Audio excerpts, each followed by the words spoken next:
ডাক্তাররা রুগীদেরকে কখনোই মেডিসিন খেতে দেন না, তিনি খেতে দেন ড্রাগস। কি খেতে দেন? ড্রাগ এবং মেডিসিন এক জিনিস নয়, অনেক পার্থক্য। তার মধ্যে প্রধান পার্থক্য হচ্ছে ড্রাগ মানুষের তৈরি, মেডিসিন প্রকৃতির তৈরি। ড্রাগের কোনো রোগ নিরাময় ক্ষমতা নেই, মেডিসিনের রোগ নিরাময় ক্ষমতা আছে। এই যে অসুস্থ মানুষগুলো দিনের পর দিন, বছরের পর বছর বড় বড় ডাক্তার দেখিয়ে দেশ বিদেশ ঘুরে কি খাচ্ছে? চিকিৎসা বিজ্ঞান কোথাও সমর্থন করে না ড্রাগ দিয়ে রোগ ভালো হয়। বুঝতে তো পারছেন কি ভয়ঙ্কর বিপজ্জনক অবস্থায় এই অসুস্থ মানুষগুলো দাঁড়িয়ে আছে। তাহলে আমাদের আজকের আলোচনা কি নিয়ে হবে? ড্রাগ না মেডিসিন? আমরা ড্রাগ নিয়ে কোনো কথা বলবো না, এটি ডাক্তার এবং রুগীর ব্যাপার। অর্থাৎ আপনি যদি রুগী হিসাবে জীবনযাপন করতে চান, আপনাকে অবশ্যই ডাক্তারের পরামর্শে ড্রাগ সেবন করতে হবে। আর যদি আপনি সুস্থতার সাথে জীবনযাপন করতে চান, আপনাকে মেডিসিনের পরামর্শে চলতে হবে। তাহলে আমাদের আজকের আলোচনা কি নিয়ে হবে? ড্রাগ না মেডিসিন? আমরা ড্রাগ নিয়ে কথা বলবো না, এটা ডাক্তার এবং রুগীর ব্যাপার, তারা বুঝবে। 2 নম্বর, সেকেন্ড পয়েন্ট, আমরা কিন্তু একটা চ্যালেঞ্জ ছুড়েছি। আমরা বলছি একটি প্রোডাক্ট অনেক রোগ ভালো করে, তাই তো শুনেছেন নাকি? প্রশ্ন, এই সর্বাধুনিক চিকিৎসা বিজ্ঞানের যুগে এই বক্তব্য কতটুকু সমর্থনযোগ্য? কেননা আমরা যেখানে জানি প্রতিটি রোগের জন্য আলাদা ডাক্তার, আলাদা হাসপাতাল, আলাদা চিকিৎসা পদ্ধতি, আর আপনি বলছেন একটি প্রোডাক্ট খেলে অনেক রোগ ভালো হয়ে যাবে। এটি তো কবিরাজি কথা। এ কথা কারা বলে? যে একটি পুড়িয়া খাবেন তো পা থেকে মাথা পর্যন্ত সব রোগ ভালো হয়ে যাবে। তাহলে আমরা কি কবিরাজ? আজকে আমরা চ্যালেঞ্জ দিয়ে এসেছি এবং আমরা দেখিয়ে দেব এই আলোচনার মাধ্যমে যে এক দেহে অনেক কোনো ডাক্তারের প্রয়োজন নেই, এক দেহে একটি মেডিসিনেই সব রোগ ভালো করতে সক্ষম। আর বিষয়টি বোঝার জন্য আমরা মডার্ন মেডিকেশনটাকে সামনে নিয়ে একটু কথা বলবো। মডার্ন মেডিকেশনের কনসেপ্ট হচ্ছে one body many doctors many drug. দেহ কয়টা? ডাক্তার কতজন? ওনারা আমাদের দেহটাকে ভাগযোগ করে নিয়ে গেছে, আমরা রুগী আছি বিপদের মধ্যে। কি ভাই, কথা ঠিক আছে কিনা? হার্টের ডাক্তার, কিডনির ডাক্তার, চোখের ডাক্তার, লিভারের ডাক্তার, ডাক্তারে পুরো বডি ছেয়ে গেছে। আসুন না আজকের এই আলোচনা থেকে যদি আমরা এটা দেখিয়ে দিতে পারি, দেহ একটা, ডাক্তার একজন, মেডিসিন এক দেহে অনেক কোনো ডাক্তারের প্রয়োজন নেই, এক দেহে অনেক কোনো মেডিসিনের প্রয়োজন নেই। এখানে মেডিসিনের যে ডেফিনিশনটা আমি দেব, এটি শুধুমাত্র লিভেন গ্লোবালের প্রোডাক্ট নয়। আমার মেডিসিনের ডেফিনিশন হবে প্রকৃতির খাবার। আপনি সকাল থেকে রাত পর্যন্ত যত খাবার খাবেন, সব খাবারকে মেডিসিনে কনভার্ট করতে হবে। খাবারে যে মেডিসিন হতে পারে এটি প্রথম বলেছিলেন হিপোক্রেটস। হিপোক্রেটসকে বলা হয় ফাদার অফ মেডিসিন। তিনি একটা কথা বলতেন, যে খাবার খেলে রোগ সারে সেই খাবারই আপনার দেহের জন্য মেডিসিন। কিন্তু তিনি যখন এই কথাটি বলতেন, সেটি প্রমাণ করার জন্য আধুনিক কোনো চিকিৎসা বিজ্ঞানের সূচনা হয়নি, ফলে বিজ্ঞানের দৃষ্টিতে সেগুলি প্রমাণ করা যায়নি। কিন্তু আজকের আধুনিক সায়েন্স হিপোক্রেটসের বক্তব্য সমর্থন করে। আমাদের আজকের আলোচনা হবে আধুনিক বিজ্ঞানের আলোকে। আমি আপনাদের সামনে একটা স্লাইড প্রেজেন্টেশন শো করব। এটি একটি আলোচনার সাথে একটি আলোচনার একটা লিঙ্ক আছে, যোগসূত্র আছে। আপনি যদি আমার আলোচনাটা মনোযোগ দিয়ে শুনতে পারেন এবং প্রেজেন্টেশনটা দেখতে পারেন, আমি দায়িত্ব নিয়ে বলছি স্টেজ থেকে 1 ঘন্টা পর 80% ডিজিজ এখনই ভালো হয়ে যাবে। একটা হাততালি পেতে পারেন জন্য। আপনি এটা বিশ্বাস করতে চাননি তাই আপনি হাততালি দেননি, আমি জানি। কারণ সারা জীবন চেষ্টা করে দেশ বিদেশ ঘুরে বড় বড় ডাক্তার দেখিয়ে 0% রোগ ভালো করতে পারেন, আর উনি বলছে যে 1 ঘন্টার আলোচনায় 80% রোগ ভালো হবে। এটা তো অবিশ্বাস্য কথা।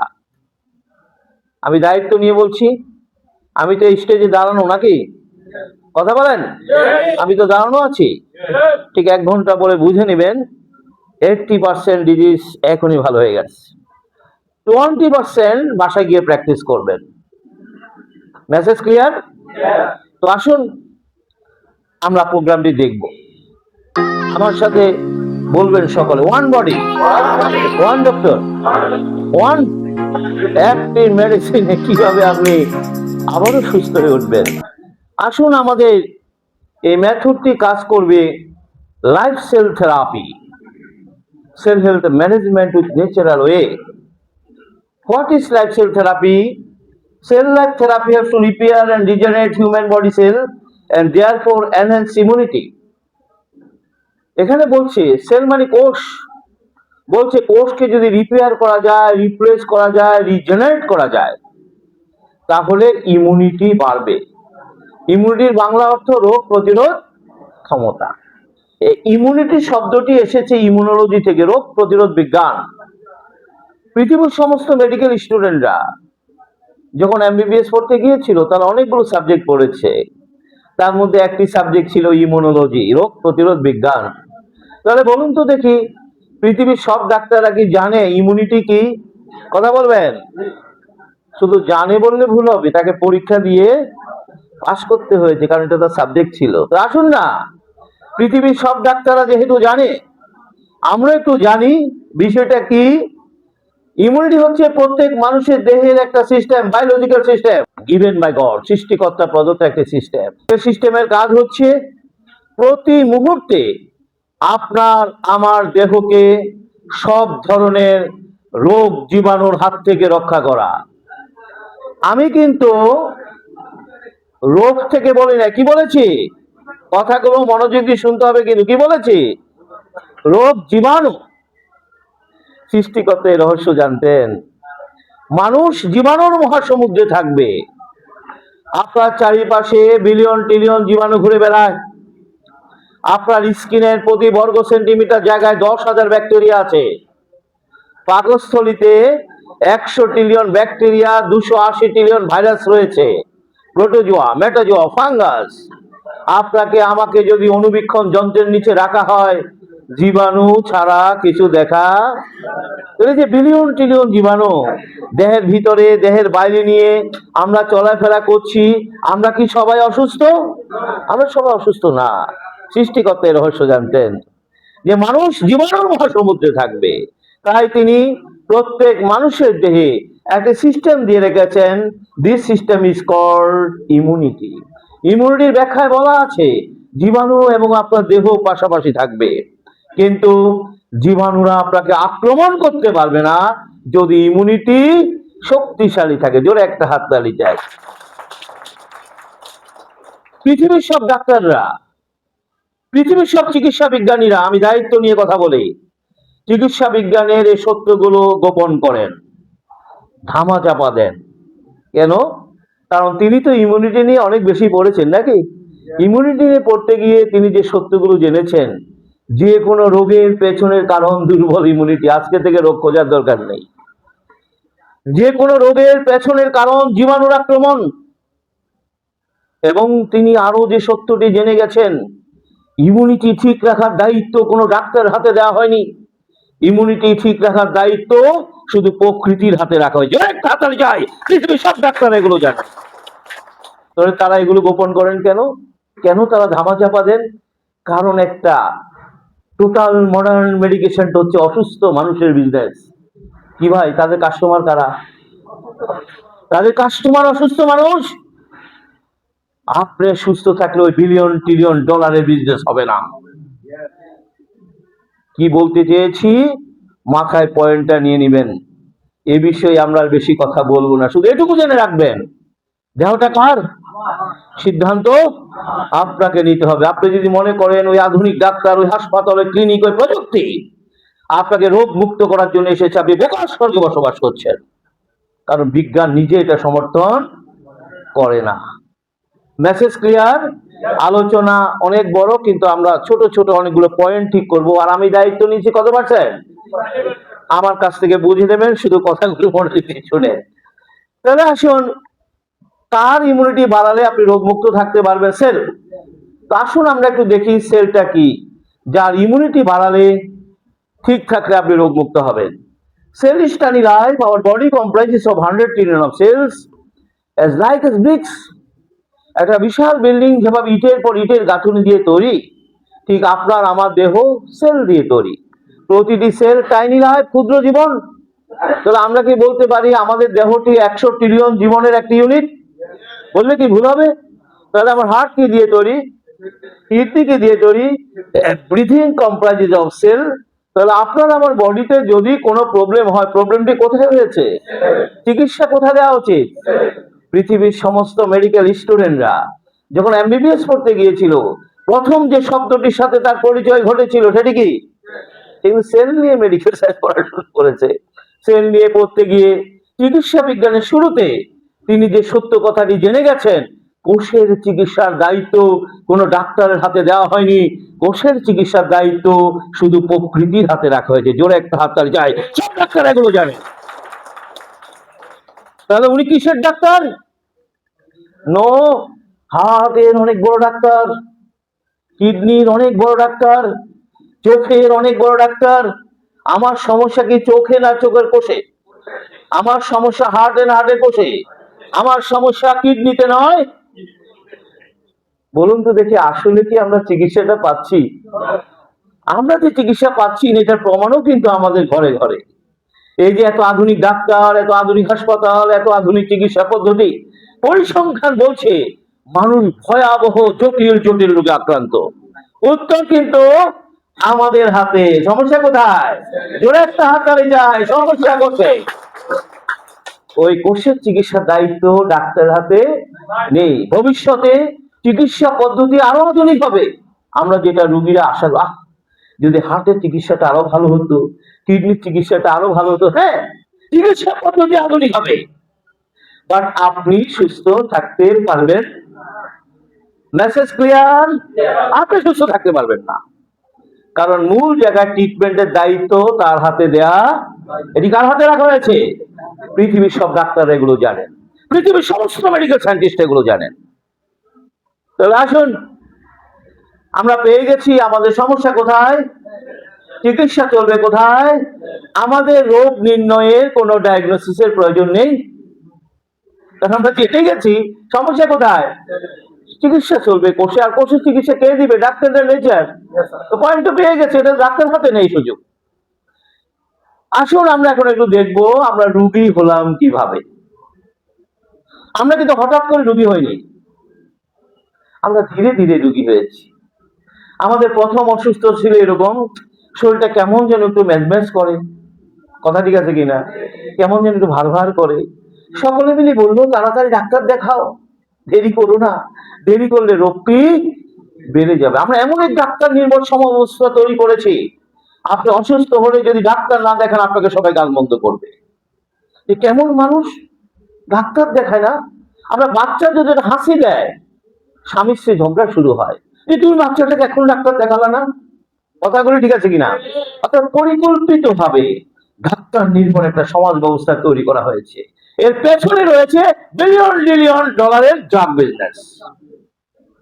ভালো কথা, আমরা তো ডাক্তারের কাছে যেতে নিষেধ করিনি, আপনি যাবেন। এরপর কি হলো মনোযোগ শুনতে হবে। এরপর কি হলো? আপনি ডাক্তার দেখালেন, ডাক্তার সাহেব বেশ কিছু টেস্ট করালেন, রাইট? টেস্ট করে তিনি বললেন প্রথম অসুস্থতা, একটু সুগার বেড়েছে, ভাই কথা ঠিক আছে কিনা, একটু প্রেশার বেড়েছে, একটু ক্রিয়েটিনিন বেড়েছে। সব কি ছিল? সব একটু একটু ছিল। তিনি আপনাকে সতর্ক করে দিয়ে বললেন আর বাড়তে দেয়া। আমরা একমত, সুগার বাড়া কি ভালো, প্রেশার বাড়া কি ভালো, ক্রিয়েটিনিন বাড়া ভালো নয়। কিন্তু তিনি কি করলেন? তিনি তার প্রেসক্রিপশনে ড্রাগ না মেডিসিন, তিনি কতগুলো ড্রাগ লিখে দিয়ে রুগীকে বললেন আমি আপনাকে কিছু মেডিসিন খেতে দিলাম, সেগুলো চলবে। এই দুটো ভুল ইনফরমেশন আপনাকে রুগীর খাতায় নাম লিখে দিয়েছে। জোরে একটা হাততালি চাই। আপনি রুগী ছিলেন না। তিনি কি আপনাকে ড্রাগ খেতে দিয়েছেন না মেডিসিন খেতে দিয়েছেন? তিনি কি জানেন না ওই ড্রাগ দিয়ে কখনো প্রবলেম সলভ হয় না? তিনি জানেন, কারণ ড্রাগ নিয়ে তিনি যে বইটি পড়েছেন, পৃথিবীর সব ডাক্তাররা পড়েছে, বইটির নাম ফার্মাকোলজি। সেখানে স্পষ্ট নির্দেশনা দেওয়া আছে কোন ড্রাগস 15 দিনের বেশি খাওয়া যাবে না। অথচ আমার ডাক্তার লিখে দিলেন চলবে। তাহলে মেডিসিনের নামে ড্রাগস, তা কতদিন খাওয়া উচিত? তা চলছে। আর আমার রুগীরা বলছে আমার সকল প্রবলেম, রুগী কিন্তু স্যাটিসফাইড এবং সে গর্ব করে বেড়া, জানেন কত বড় ডাক্তার, অ্যাপয়েন্টমেন্ট পাওয়া, রুগীরা কিভাবে গল্প করে কিন্তু অ্যাপয়েন্টমেন্ট পাওয়া যায় না।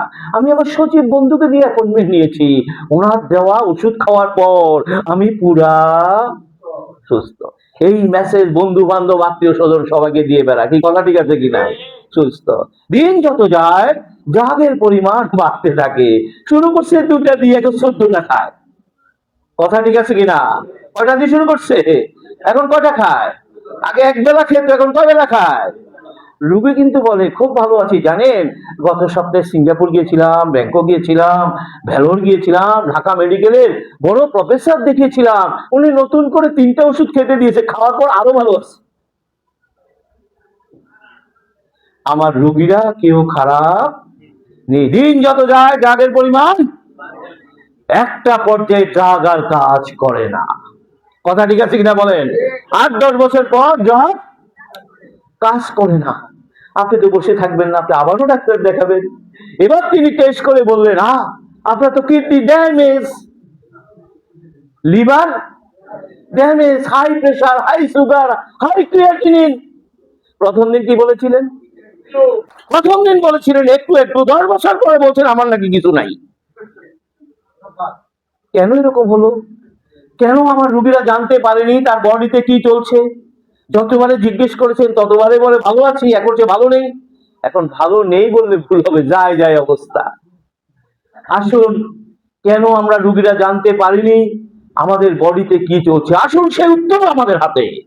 আজকে আমরা জানবো আমাদের রুগীরা কেন জানতে পারেনি তার বডিতে কি চলছে। দেহটা কে দিয়ে তৈরি? আমাদের কোষের একটা কারেক্টার হচ্ছে, কোষ যখন অসুস্থ হয় সে একটা মেসেজ প্রেরণ করে ব্রেইনে। মনোযোগ দিয়ে কথাগুলি শুনতে হবে। আমাদের কোষের মেইন অভিযোগের নাম পেইন। কি ভাই, রুগীরা সব বিষয়ে কি নিয়ে কথা বলে? সবকিছুতে ব্যথা। ব্যথাকে বলে অসুস্থ কোষের কান্না। হাসি কাশি, জ্বর, বমি বমি ভাব, সমস্ত কিছু অসুস্থ কোষের অভিযোগ।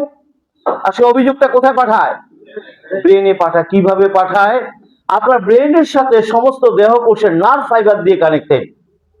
এখানে যেভাবে প্রতিটি ফ্যান, লাইট, ইলেকট্রিক ওয়্যার দিয়ে কানেক্টেড, ব্রেনের সাথে প্রতিটি কোষের নার্ভ ফাইবার দিয়ে কানেক্টেড। আপনার দেহের নার্ভ ফাইবার গুলি যদি লম্বা করা হয়, এর দৈর্ঘ্য হবে 90,000 কিলোমিটার। এই জন্য তো একটা সুই ফুটলে আমরা সাথে সাথে টের পাচ্ছি, হ্যাঁ, একটা পিঁপড়া কামড় দিলে টের পাচ্ছি। একইভাবে আপনার অসুস্থ কোষ তার অসুস্থতার সংবাদ এই নার্ভ সিস্টেমের মাধ্যমে ব্রেনে পাঠিয়ে দেয়।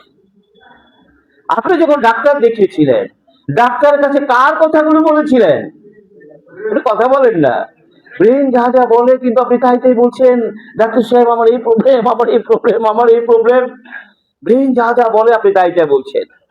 আমাদের ডাক্তার এবং রোগীদের মাঝে একটা মান অভিমান আছে।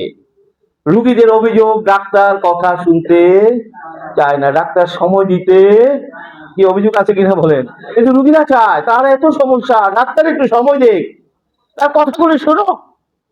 কিন্তু ডাক্তার শুনতে চাই তো বলে বলেন বলেন শুনছি, আসলে তিনি শোনেন না। এতে ডাক্তারের কোনো দোষ নেই, কারণ তিনি তো জানেন সমস্যাটা কোথায়। জোরে একটা হাততালি চাই। আপনারা মেডিকেল সায়েন্স পড়েন না, তিনি তো পড়েছে। তিনি তো জানেন সমস্ত সমস্যার উৎপত্তি কোষ। আপনার কোষ এত অসুস্থ, আপনাকে যদি বলতে দেয়া হয় সারা রাত তো আপনিই বলবেন। উনি যে 200 রোগীর অ্যাপয়েন্টমেন্ট করেছে তাদের অবস্থাটা হবে কি? এই জন্য ডাক্তার সাহেব কথা শুনতে চান না। এটা তার দোষ নেই, তিনি তো জেনে গেছেন সমস্যা কোথায়। তাহলে এত প্রত্যাশা নিয়ে আপনি ডাক্তারের কাছে গিয়েছিলেন, তাহলে ডাক্তারের তো কিছু একটা করা উচিত নাকি? এই জন্য আধুনিক ডাক্তাররা রোগীদের জন্য যে চিকিৎসা পদ্ধতি অনুসরণ করে, সেই চিকিৎসা পদ্ধতির নাম ড্রাগস মেডিকেশন। আজকে কিছু কথা মনোযোগ দিয়ে জেনে নিতে হবে। কি মেডিকেশন? ড্রাগস হচ্ছে কতগুলো সিনথেটিক কেমিক্যাল যেটা ল্যাবে বসে ফর্মুলা করা হয়। পৃথিবীর বড় বড় স্থানে ল্যাব স্থাপন করা আছে, সেখানে বড় বড় সায়েন্টিস্টরা বসে আছে, অ্যানাটমিস্ট, ফিজিওলজিস্ট, বায়োলজিস্ট, ফার্মাসিস্ট। তাদের পেছনে ফার্মাসিউটিক্যাল কোম্পানিগুলো বিলিয়ন বিলিয়ন ডলার ব্যয় করে। তাদের কাজ কি? খুঁজে বের করে, এই যে আমরা রুগীরা যে অভিযোগগুলো করি এগুলো ডিরেক্টলি ইনডিরেক্টলি সব ল্যাবে পৌঁছে দেওয়া হয়। আপনারা খুঁজে বের করে কোন কোষ কিভাবে কোন পদ্ধতিতে মেসেজটা ব্রেনে পাঠালো, এগুলো তারা খুঁজে বের করে এবং সেগুলো খুঁজে বের করে তার বিপরীতে তারা কিছু ড্রাগ ফর্মুলা করে, কিছু সিনথেটিক ড্রাগ ফর্মুলা করে। মূলত ড্রাগগুলোর কাজ হচ্ছে ওই কোষের সাথে ব্রেনের যোগাযোগ বিচ্ছিন্ন করে দেওয়া। বিষয়টা এরকম, যেমন এই ফ্যানটা বন্ধ, আমি বলছি ফ্যানটা চালু করুন, কি একটা নির্দিষ্ট সুইচের মাধ্যমে না? ঠিক আপনার কোষ একটা নির্দিষ্ট সুইচের মাধ্যমে যোগাযোগটা স্থাপন করে। বিজ্ঞানীরা সেই সুইচগুলো খুঁজে বের করে, এটাকে বলে রিসেপ্টর বলা হয়। আমি যদি বিজ্ঞানের ভাষায় বলি, বিজ্ঞানীরা রিসেপ্টর গুলো খুঁজে বের করে এবং সেগুলোকে ড্রাগ দিয়ে কি করে দেয়, লক। এই জন্য প্রথম যখন রুগীরা ডাক্তারি ড্রাগ খায়, সাথে সাথে তার দীর্ঘদিনের প্রবলেম হঠাৎ করে চলে যায়। এই যে আমার পেটে ব্যথা ছিল এখন নাই, মাথার ব্যথা ছিল এখন মাথাটা ঘুরাতো এখন ঘুরায় না, কেন? ইনস্ট্যান্ট ভালো লাগছে, কারণ সমস্ত সিগন্যাল কি হয়ে গেছে, সিগন্যাল বন্ধ হয়ে গেছে। আমার রুগীরা প্রথম যখন ডাক্তারি ড্রাগ খায় ডাক্তারদের প্রেমে পড়ে, সেই কি প্রেম, গভীর প্রেম। কি ভাই, কথা ঠিক আছে কিনা? এত প্রেম, 8-10 বছর পর্যন্ত যদি ডাক্তারের মতামতের বাইরে আপনি কোনো কথা বলছেন, আপনাকে জানেন মিয়া কত বড় ডাক্তার, আমি ওনার জুস খাই তো ভালো আছি, আপনি কি সব বলেন এসব কথা বল। 8-10 বছর পর যখন ড্রাগ আর কাজ করে না, তখন প্রেম ভঙ্গ প্রেমান্তে থাকে, এখন তো ড্রাগ কাজ করে না। এবার ডাক্তার সাহেব নিজে টেস্ট করে বলে দিলেন, সরি আমার কিছু করার নাই, এবার বাড়ি চলে যান আর আল্লাহ আল্লাহ করেন। তাহলে এই ছোট্ট আলোচনা থেকে আমরা কি বুঝতে পেরেছি আমরা রুগীরা কি ভালো আছি? কথা বলেন, আমরা রুগীরা ভালো নেই, আমরা ভয়ঙ্কর একটা বিপজ্জনক অবস্থায় দাঁড়িয়ে আছি। এই বিপদ এমন ভাবে তেড়ে আসবে আর উপায় থাকবে না। Message clear? তাহলে আসুন, আমরা পেয়ে গেছি আমাদের সমস্যা কোথায়, চিকিৎসা চলবে কোথায়, আমাদের রোগ নির্ণয়ের কোনো ডায়াগনোসিসের প্রয়োজন আমরা জেনে গেছি। কোষের চিকিৎসা কে দেবে, ডাক্তার না নেচার? তা আসুন আমরা এখন জানবো, এই যে বারবার আমরা বলছি সেল সেল সেল, দেহটা সেল দিয়ে তৈরি। সেল কি খালি চোখে দেখা যায়?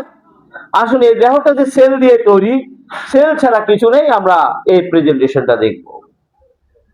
আমরা দেখব আমাদের দেহটা কিভাবে তৈরি হলো। বাবার একটা স্পার্ম, মায়ের একটা এগ মিলনের ফলে মাতৃজরায়ুতে প্রথম যে কোষটি তৈরি হয়েছিল ইটোয়া যাওয়ার পার্সেল। বিজ্ঞানীরা আমাদের প্রথম কোষটির নাম রেখেছে জাইগোট। কি নাম রেখেছে? পৃথিবীর সকল মানুষ একই নিয়মে সৃষ্টি হয়েছে। আসুন জাইগোট সৃষ্টির জন্য কি রহস্য কাজ করেছে? এটা ডিম্বাণু, এগুলো স্পার্ম। বলছে মায়ের একটা ডিম্বাণুর সাথে বাবার 100 কোটি স্পার্ম ফাইট করেছে আপনার আমার সৃষ্টির জন্য। সেখানে একটি মাত্র ডিম্বাণুর সাথে একটি মাত্র স্পার্ম কন্ট্যাক্ট করতে সক্ষম হয় আউট অফ 100 কোটি স্পার্ম। এবং নতুন যে প্রাণের সঞ্চার হয় ইটোয়া যাওয়ার 5 লাখ। আমি একটু আগে যে জাইগোটের কথা বলেছি, এটা জাইগোটের একটা অরিজিনাল ছবি। বিজ্ঞানীরা আধুনিক ইলেকট্রনিক মাইক্রোস্কোপ দিয়ে আপনার আমার 6 দিন বয়সের ছবি তুলেছে। এটি 10 লক্ষ গুণ বড় করে দেখানো হয়েছে। আপনার 6 দিন বয়সের ছবিটা একটু ভালো করে দেখে নেন, এটা কিন্তু অরিজিনাল ছবি। এই কোষটি তখন আপনি নাকি, কথা বলেন, এই কোষটি আমি। এখন আপনার উচ্চতা কত? 5 ফিট 5 ইঞ্চি 6 ইঞ্চি। তখন ওনার উচ্চতা কত ছিল? কিছু তো একটা ছিল। বিজ্ঞানীরা আধুনিক প্রযুক্তি দিয়ে কোষটির আয়তন মেপেছে। আয়তন মেপে বলেছে কোষটির আয়তন ছিল 0.6 মাইক্রন। What is micron? 1 মিটারের 10 লক্ষ ভাগের 1 ভাগকে বলা হয় 1 মাইক্রন। আপনার আয়তন তার চেয়ে ছোট ছিল। বিজ্ঞানীরা এই কোষের ওজন মেপেছে। ওজন মেপে বলেছে এই কোষের ওজন ছিল 1 ন্যানোগ্রাম। What is nanogram? 1 গ্রামের 100 কোটি ভাগের 1 ভাগকে বলা হয় 1 ন্যানোগ্রাম। এখন আপনার ওজন কত? 60 কেজি, 70 কেজি, 1000 গ্রাম সমান 1 কেজি, এভাবে 70 কেজি। যখন আপনার জন্ম হয়েছিল ওজন ছিল 1 গ্রামের 100 কোটি ভাগের 1 ভাগ। তাহলে এটি কি ছিল? বিজ্ঞান বলছে এটি ছিল একটা অদৃশ্য লাইট, আলো, নূর। এই যে মানুষ নূর থেকে তৈরি হয়েছে, আলো থেকে তৈরি হয়েছে, এটা কিন্তু বিজ্ঞান সমর্থন করে। কিন্তু বিজ্ঞান বলছে সে অদৃশ্য লাইটটি ছিল একটা লাইট। জোরে একটা হাততালি চাই, একটা লাইট। আমরা আরো আধুনিক ছবি দেখব। পেছন একটা মাতৃজরায়ু, এটা হলো 6 days এমব্রায়ো। বিজ্ঞানীরা দেখলো আফটার 6 days এটি নড়ে চড়ে বসলো এবং ডিভিশন হওয়া শুরু করলো নিয়ম মেপে 1 2 4 8 16 32। যত ডিভিশন হওয়া শুরু করলো ততই ক্ষুদ্র কোষটি আকার আকৃতিতে পরিবর্তন হতে লাগলো। 58 দিনের মাথায় 5 মিলিমিটার একটি পূর্ণাঙ্গ মানব ভ্রূণে পরিণত হয়ে গেল। এই যে একটি পূর্ণাঙ্গ মানব ভ্রূণে পরিণত হলো, তার সমস্ত অঙ্গ প্রত্যঙ্গ তৈরি কোত্থেকে তৈরি হয়েছে? বিজ্ঞান বলছে ওই ক্ষুদ্র জায়গোটির ভিতরে আপনাদের সমস্ত অঙ্গ প্রত্যঙ্গের গোপন কোড লুকায়িত ছিল। 1990 সাল থেকে 2003 সাল পর্যন্ত আমেরিকার একদল বিজ্ঞানীদের নেতৃত্বে এই কোডটি যেন উন্মোচন করা হয়েছে। অর্থাৎ তারা ম্যাপ তৈরি করেছে যে আপনার হার্টটা কোথায় ছিল, কিডনিটা কোথায় ছিল, লিভারটা কোথায় ছিল, জেনেটিক্যাল ম্যাপ তৈরি করেছে। তাহলে এটি তো 9 মাস পরে ভূমিষ্ঠ হবে নাকি? কথা বলবেন। ধীরে ধীরে তরুণে পরিণত হবে, যুগে পরিণত হবে, প্রৌঢ়ে পরিণত হবে, বার্ধক্যে পরিণত হবে, এই কোষটির মৃত্যু করবে। তাহলে জন্ম থেকে মৃত্যু পর্যন্ত আপনার আমার দেহে যদি কোনো প্রবলেম হয়, প্রবলেমটি কোথায় হয়েছে? চিকিৎসা চলবে কোথায়? ইয়েস, বিজ্ঞান বলছে জন্ম থেকে মৃত্যু পর্যন্ত আপনি যদি একটি কোষের যত্ন নিতে পারেন, আপনার বডিতে কোনো রোগ হবে।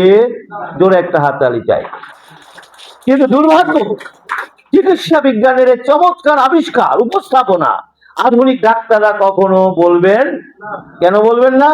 কারণ তাদের বিজনেসের টার্গেট হচ্ছে কোষের 12টা বাজাও। এই কোষটাকে যত বেশি ড্যামেজ করা যাবে, এই কোষটাকে যত বেশি অসুস্থ রাখা যাবে, বিজনেসের পরিধি তত বাড়বে। এই জন্য ওয়ান স্টপ সলিউশনের কথা তারা ভবিষ্যতে উপস্থাপন করবেন না। কথাগুলি ভালো করে বুঝে নেবেন, কারণ অনেক কথা আছে যেগুলো এক্সপ্লেন করার সময় আমাদের হাতে নেই। শুধু এটুকু মনে রাখবেন, তারা এত বড় শক্তিশালী সিন্ডিকেট ওয়ার্ল্ড ওয়াইড, তাদের মতামতের বিপক্ষে কথা বলার ক্ষমতা কোনো রাষ্ট্রেরও নেই। কি বলতে চেয়েছি জেনে নিন। সুতরাং আপনি এটি ভাববেন না আপনাকে রেস্কিউ করার জন্য কেউ এগিয়ে আসবে, কোনো সুযোগ নেই। দেওয়াটা কার? সিদ্ধান্ত আপনাকে নিতে হবে। আসুন, বিজ্ঞান বলছে এই কোষটি 1000 বছর পর্যন্ত প্রকৃতিতে সার্ভাইভ করতে পারে। প্রমাণ আছে, আমাদের অনেক নবীজিরা 900 950 বছর বেঁচে ছিলেন। বিজ্ঞানও বলছে এই কোষ 1000 বছর বাঁচতে পারে। তাহলে যে দেহ 1000 বছর বাঁচতে পারে, সেটি মাত্র 40 45 50 বছর যেতে না যেতে হার্ট নাই, কিডনি নাই, লিভার নাই, নাই সব ডাক্তারের বাড়ি। ভাই কথা ঠিক আছে কিনা বলে? 40-এর পরে সবাই অসুস্থ। বিজ্ঞান কি এটা সমর্থন করে? বিজ্ঞান বলছে নো, এত তাড়াতাড়ি আপনার হার্ট, কিডনি, লিভার, ব্রেইন আপনার অসুস্থ হওয়ার কথা না। কেন হলো? নিশ্চয়ই এর পেছনে কোনো কারণ। আচ্ছা আসুন, বিজ্ঞান কিছু কারণের কথা মনোযোগ দিয়ে শুনতে হবে। কিছু কারণের কথা বলেছে। প্রথম কারণ, এই যে জাইগোটটা তৈরি হলো, কিভাবে তৈরি হলো? শুক্রাণু এবং ডিম্বাণুর মিলনের ফলে। অর্থাৎ শুক্রাণু এবং ডিম্বাণুর মিলনের ফলে মেয়েরা যখন ফার্স্ট কনসিভ করে, এখন মেয়েদের একটা ইমোশন, চল তো দেখি ছেলে না মেয়ে হয়েছে, খেলা শুরু। আচ্ছা, এই যে ছেলে না মেয়ে হয়েছে, এটা খালি চোখে দেখবে না মেশিন দিয়ে দেখবে? এই মেশিনটার নাম আল্ট্রাসোনো। আল্ট্রাসোনো একটি মেডিকেল ডিভাইস যেটি উচ্চ গতি সম্পন্ন সাউন্ড থ্রো করে। সাউন্ডের একটি ধর্ম হচ্ছে এটি কোথাও বাধা পেলে ফেরত আসে। বিজ্ঞানীরা ফিরে আসা সাউন্ডটিকে ইলেকট্রিক সিগন্যালে কনভার্ট করে ছবি তুলে ফেলে। সাউন্ড দিয়ে ছবি তোলার এই প্রযুক্তিটা আবিষ্কার হয়েছিল সমুদ্রের অভ্যন্তরে, ভূপৃষ্ঠের অভ্যন্তরে গবেষণা চালানোর জন্য। এটি প্যাট দেখার জন্য আবিষ্কার হয়নি। এটা চিকিৎসা ব্যবসায়ীদের কুচিন্তা থেকে আছে। তারা ভাবলো আরে এই মেশিন দিয়ে যদি সমুদ্রের অভ্যন্তর দেখা যায় তো প্যাটও তো দেখা যেতে পারে, তাই তার মেডিকেল ভার্সন তৈরি করলো। কিন্তু বিজ্ঞান বলছে আল্ট্রাসাউন্ড করানো উচিত নয়। জোরে একটা হাততালি চাই। বিজ্ঞান কথায় কথায় সিটি স্ক্যান, এমআরআই এগুলোর অনুমোদন করে না। আমি ডক্টর কর্মকার দায়িত্ব নিয়ে কথা বলছি। এক্সেপশন ভিন্ন, আলোচনা ব্যতিক্রম ভিন্ন। বলছে না, কথায় কথায় এগুলি করানো উচিত নয়। কেন উচিত নয় সেটাও আমরা আজকে জানবো। এই যে জাইগোটটা তৈরি হলো, কিভাবে তৈরি হলো? শুক্রাণু এবং ডিম্বাণু। শুক্রাণু এবং ডিম্বাণু যখন মিলন ঘটেছে, সেখানে একটা কেমিক্যাল বিক্রিয়া শুরু হয়। ওই যে কেমিক্যাল বিক্রিয়া শুরু হয়েছে এটা এখনো চলমান, আর এটা সমাপ্তি ঘটবে মৃত্যুতে। তাহলে আমরা কি বলতে পারি আমাদের দেহটি একটি কেমিক্যাল হাউস? ইয়েস, বিজ্ঞান বলছে এটি একটি কেমিক্যাল হাউস। এই হাউসে প্রতি সেকেন্ডে 37,000 বিলিয়ন কেমিক্যাল রিয়েকশন সংঘটিত হয়। এই যে আমি কথা বলছি, আপনি শুনছেন, আপনার হার্ট, কিডনি, লিভার, ব্রেইন সব কি কাজ করছে? প্রতিটি কাজের পেছনে রয়েছে বিলিয়ন বিলিয়ন কেমিক্যাল রিয়েকশন। যারা একটু সায়েন্স ব্যাকগ্রাউন্ড আছেন তারা আমার কথাটা ভালো বুঝবেন, যে কোনো কাজের পেছনের ফাংশন হচ্ছে কেমিক্যাল রিয়েকশন। তাহলে ছোট্ট আলোচনা থেকে আজকে আমরা ডিজিজের একটি নতুন ডেফিনিশন জানবো। যেহেতু নতুন চিকিৎসা পদ্ধতি, আমাদের ডিজিজের ডেফিনিশন হবে নতুন। আমাদের ডিজিজের ডেফিনিশন হবে, ডিজিজ হচ্ছে ডিসঅর্ডার অফ কেমিক্যাল রিয়েকশন। এই যে হঠাৎ করে হাসি, কাশি, জ্বর, বমি বমি ভাব, ব্যথা, এগুলি আর কিছু নয়, এগুলো আপনার বডি কেমিক্যাল ডিসঅর্ডার ঘটে গেছে। হিলিং হচ্ছে অর্ডার অফ কেমিক্যাল রিয়েকশন। বিজ্ঞান বলছে আপনার আমার বডির 99% কেমিক্যাল ডিসঅর্ডার নিজে নিজে ঠিক হয়ে যায়। জোরে একটা হাততালি চাই। 1% কেমিক্যাল ডিসঅর্ডার, যেটি ভয়াবহ ক্যান্সার। 1% কেমিক্যাল ডিসঅর্ডার রোগটির নাম ক্যান্সার, যেটি হলে আর রেহাই নাই। বিজ্ঞান এও বলেছে যে 1% কেমিক্যাল ডিসঅর্ডার কেন ঘটলো। এই যে বারবার 99% কেমিক্যাল ডিসঅর্ডার আপনি ভুল ট্রিটমেন্ট করেছেন। এই কথায় কথায় সিটি স্ক্যান, কথায় কথায় এমআরআই, কথায় কথায় ড্রাগস, কথায় কথায় ডাক্তার দেখিয়ে আপনার কেমিক্যাল ডিসঅর্ডারটা এমন ভয়ঙ্কর আকার ধারণ করেছে, এখন আর সেটা ক্যান্সারে কনভার্ট হয়ে গেছে। আমি কথাগুলি বুঝাতে পেরেছি? তাহলে খেয়াল রাখতে হবে, ভয়ের কিছু নাই। যে 99% প্রবলেম সলভ হয়ে যায়। আমাদের সারাদিনে তো প্রবলেম হয়, এই সকালে একটু ভালো, বিকেলে একটু খারাপ, ওই হচ্ছে, এগুলি কেমিক্যাল ডিসঅর্ডার, এগুলো নিজে নিজে ঠিক হয়ে যায়। তাহলে হঠাৎ করে হাসি, কাশি, জ্বর, বমি বমি ভাব, ব্যথা শুরু হওয়ার পর আমরা গেলাম কার কাছে? আচ্ছা, ডাক্তারের কাছে যাওয়ার পর তো প্রবলেমটি চলে গেছে, তা তো মিথ্যা নয় নাকি? প্রবলেমটি কিন্তু চলে গেছে, প্রবলেম চলে গেছে, ক্রেডিটটা কে নিয়ে গেল? কিন্তু এতক্ষণ আলোচনা আমরা বুঝতে পারলাম, আপনি ডাক্তারকে জিজ্ঞেস করেন যে ডাক্তার সাহেব আমার সমস্যাটা গেল কিভাবে। আমি আপনাকে দায়িত্ব দিলাম, আপনি জিজ্ঞেস করেন, ডাক্তার কিন্তু বলবে আমি জানি না। কারণ আমি তো আপনাকে প্যারাসিটামল খেতে দিয়েছি, আমি তো আপনাকে সেক্লো খেতে দিয়েছি, আমি তো আপনাকে অ্যান্টিবায়োটিক খেতে দিয়েছি। এগুলি কি ড্রাগ না মেডিসিন? তিনি কি ড্রাগের ডেফিনিশন জানেন না? ড্রাগ কোনো রোগ ভালো করে না, তাহলে রোগটা ভালো হলো কিভাবে? আসলে রোগটা নিজে নিজেই সেরে গেছে, কারণ তিনি তো জানেন ড্রাগ দিয়ে কখনো রোগ ভালো হয় না। কিভাবে রোগটি সারলো, আজকে সেই কৌশলটিও আমরা জানবো, যেটি ডাক্তার সাহেব আপনাকে বলতে পারেননি। তিনি হয়তো বা জানেন বা জানেন না, কিন্তু আজকে আমরা জেনে যাব রোগটি কিভাবে ভালো হলো। দেখেছি কেন নিষেধ করলো যে এখানে কথা কথা সিটি স্ক্যান, এমআরআই এগুলি করাবেন না। এটি কি একটা কেমিক্যাল হাউস না? সে কেমিক্যাল বিক্রিয়া করে করে, এটাকে মিউটেশন বলা হয়, কেমিক্যাল বিক্রিয়া করে করে আপনার অঙ্গ প্রত্যঙ্গ তৈরি করে যাচ্ছে, আপনার হার্ট, কিডনি, লিভার, ব্রেন এগুলি তৈরি করে যাচ্ছে মিউটেশন করে করে। সে যখন আপনার অঙ্গ প্রত্যঙ্গ তৈরি কাজে ব্যস্ত, তখন আপনি কি করলেন? একটা সাউন্ড মেরে দিলেন। কিসের জন্য? ছেলে না মেয়ে হয়েছে দেখার জন্য। এই যে একটা সাউন্ড মেরে দিলেন, সাউন্ড মারার সাথে সাথে অসংখ্য কেমিক্যাল বিক্রিয়া ডিসরাপ্ট হয়ে গেছে। যারা কেমিস্ট্রি পড়েছেন তারা কথাটা ভালো বুঝবেন, যে কোনো কেমিক্যাল বিক্রিয়ার ভিতরে বাইরে থেকে সাউন্ড, হিট অথবা কোনো ক্যাটালিস্ট অ্যাড করা হলে সেই কেমিক্যাল বিক্রিয়াটি কি হয়?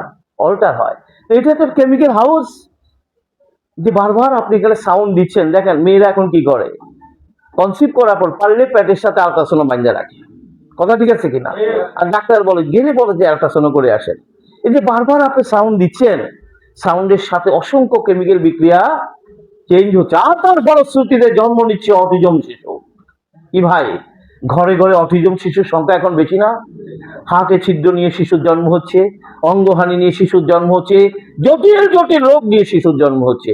আমরা হিজড়া দেখি না? হিজড়া কেন হলো? এই ভ্রূণটি যখন সিদ্ধান্ত দেবে ছেলে না মেয়ে হবে, আপনি তো জানেন না সে কখনই সিদ্ধান্ত দেবে। আপনি কি করলেন? সাউন্ড মারা দিলেন। সাউন্ড মারার সাথে সাথে ওই কেমিক্যাল রিয়েকশনটি সংঘটিত হতে পারেনি, ফলে ছেলেও হয় নাই, মেয়ে হয় না, কি হয়ে গেছে? তাহলে আজকে আমরা জেনে গেলাম প্রিবাত ও আফটার বার্থ যে কোনো ডিজিজের পেছনের কারণ ডিসঅর্ডার অফ কেমিক্যাল জোরে একটা হাততালি চাই।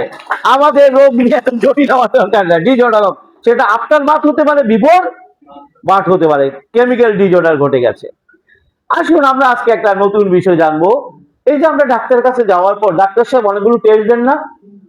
টেস্ট দেন। আচ্ছা ডাক্তাররা কেন টেস্ট দেন? আজকে ভালো করে শুনে নেন। ডাক্তারের ডেফিনিশন তো আজকে ভালো করে শুনে নেন। তিনি একজন বড় মাপের ডাক্তার, যিনি অসুস্থ দেহকোষের সাথে সুস্থ দেহকোষের পার্থক্যটা ভালো জানেন। বড় বড় ডিগ্রি রয়েছে কিসের উপরে? সুস্থ দেহের সাথে অসুস্থ দেহের ডিফারেন্সটা। এই যে ডিফারেন্সটা ঘটলো কোষের ভিতরে, এটা কি খালি চোখে দেখা যায়? এই জন্য তারা ইন্টারন্যাশনালি কিছু lab test, standard lab test তৈরি করেছে। দেখুন আমরা যারা প্যাথোলজিক্যাল টেস্ট করি, সামনে একটা রেফারেন্স ভ্যালু থাকে না? এই রেফারেন্স ভ্যালুটা ইন্টারন্যাশনালি ঠিক করা হয়েছে। This is standard healthy cell, this is unhealthy. কথা কি ক্লিয়ার? তাহলে এটা তো কতগুলি প্রক্রিয়ার মাধ্যমে এটা নির্ণয়, এটা ল্যাব টেস্ট। উনি এটা, তাহলে এটা কি পড়ালেখা ছাড়া হবে?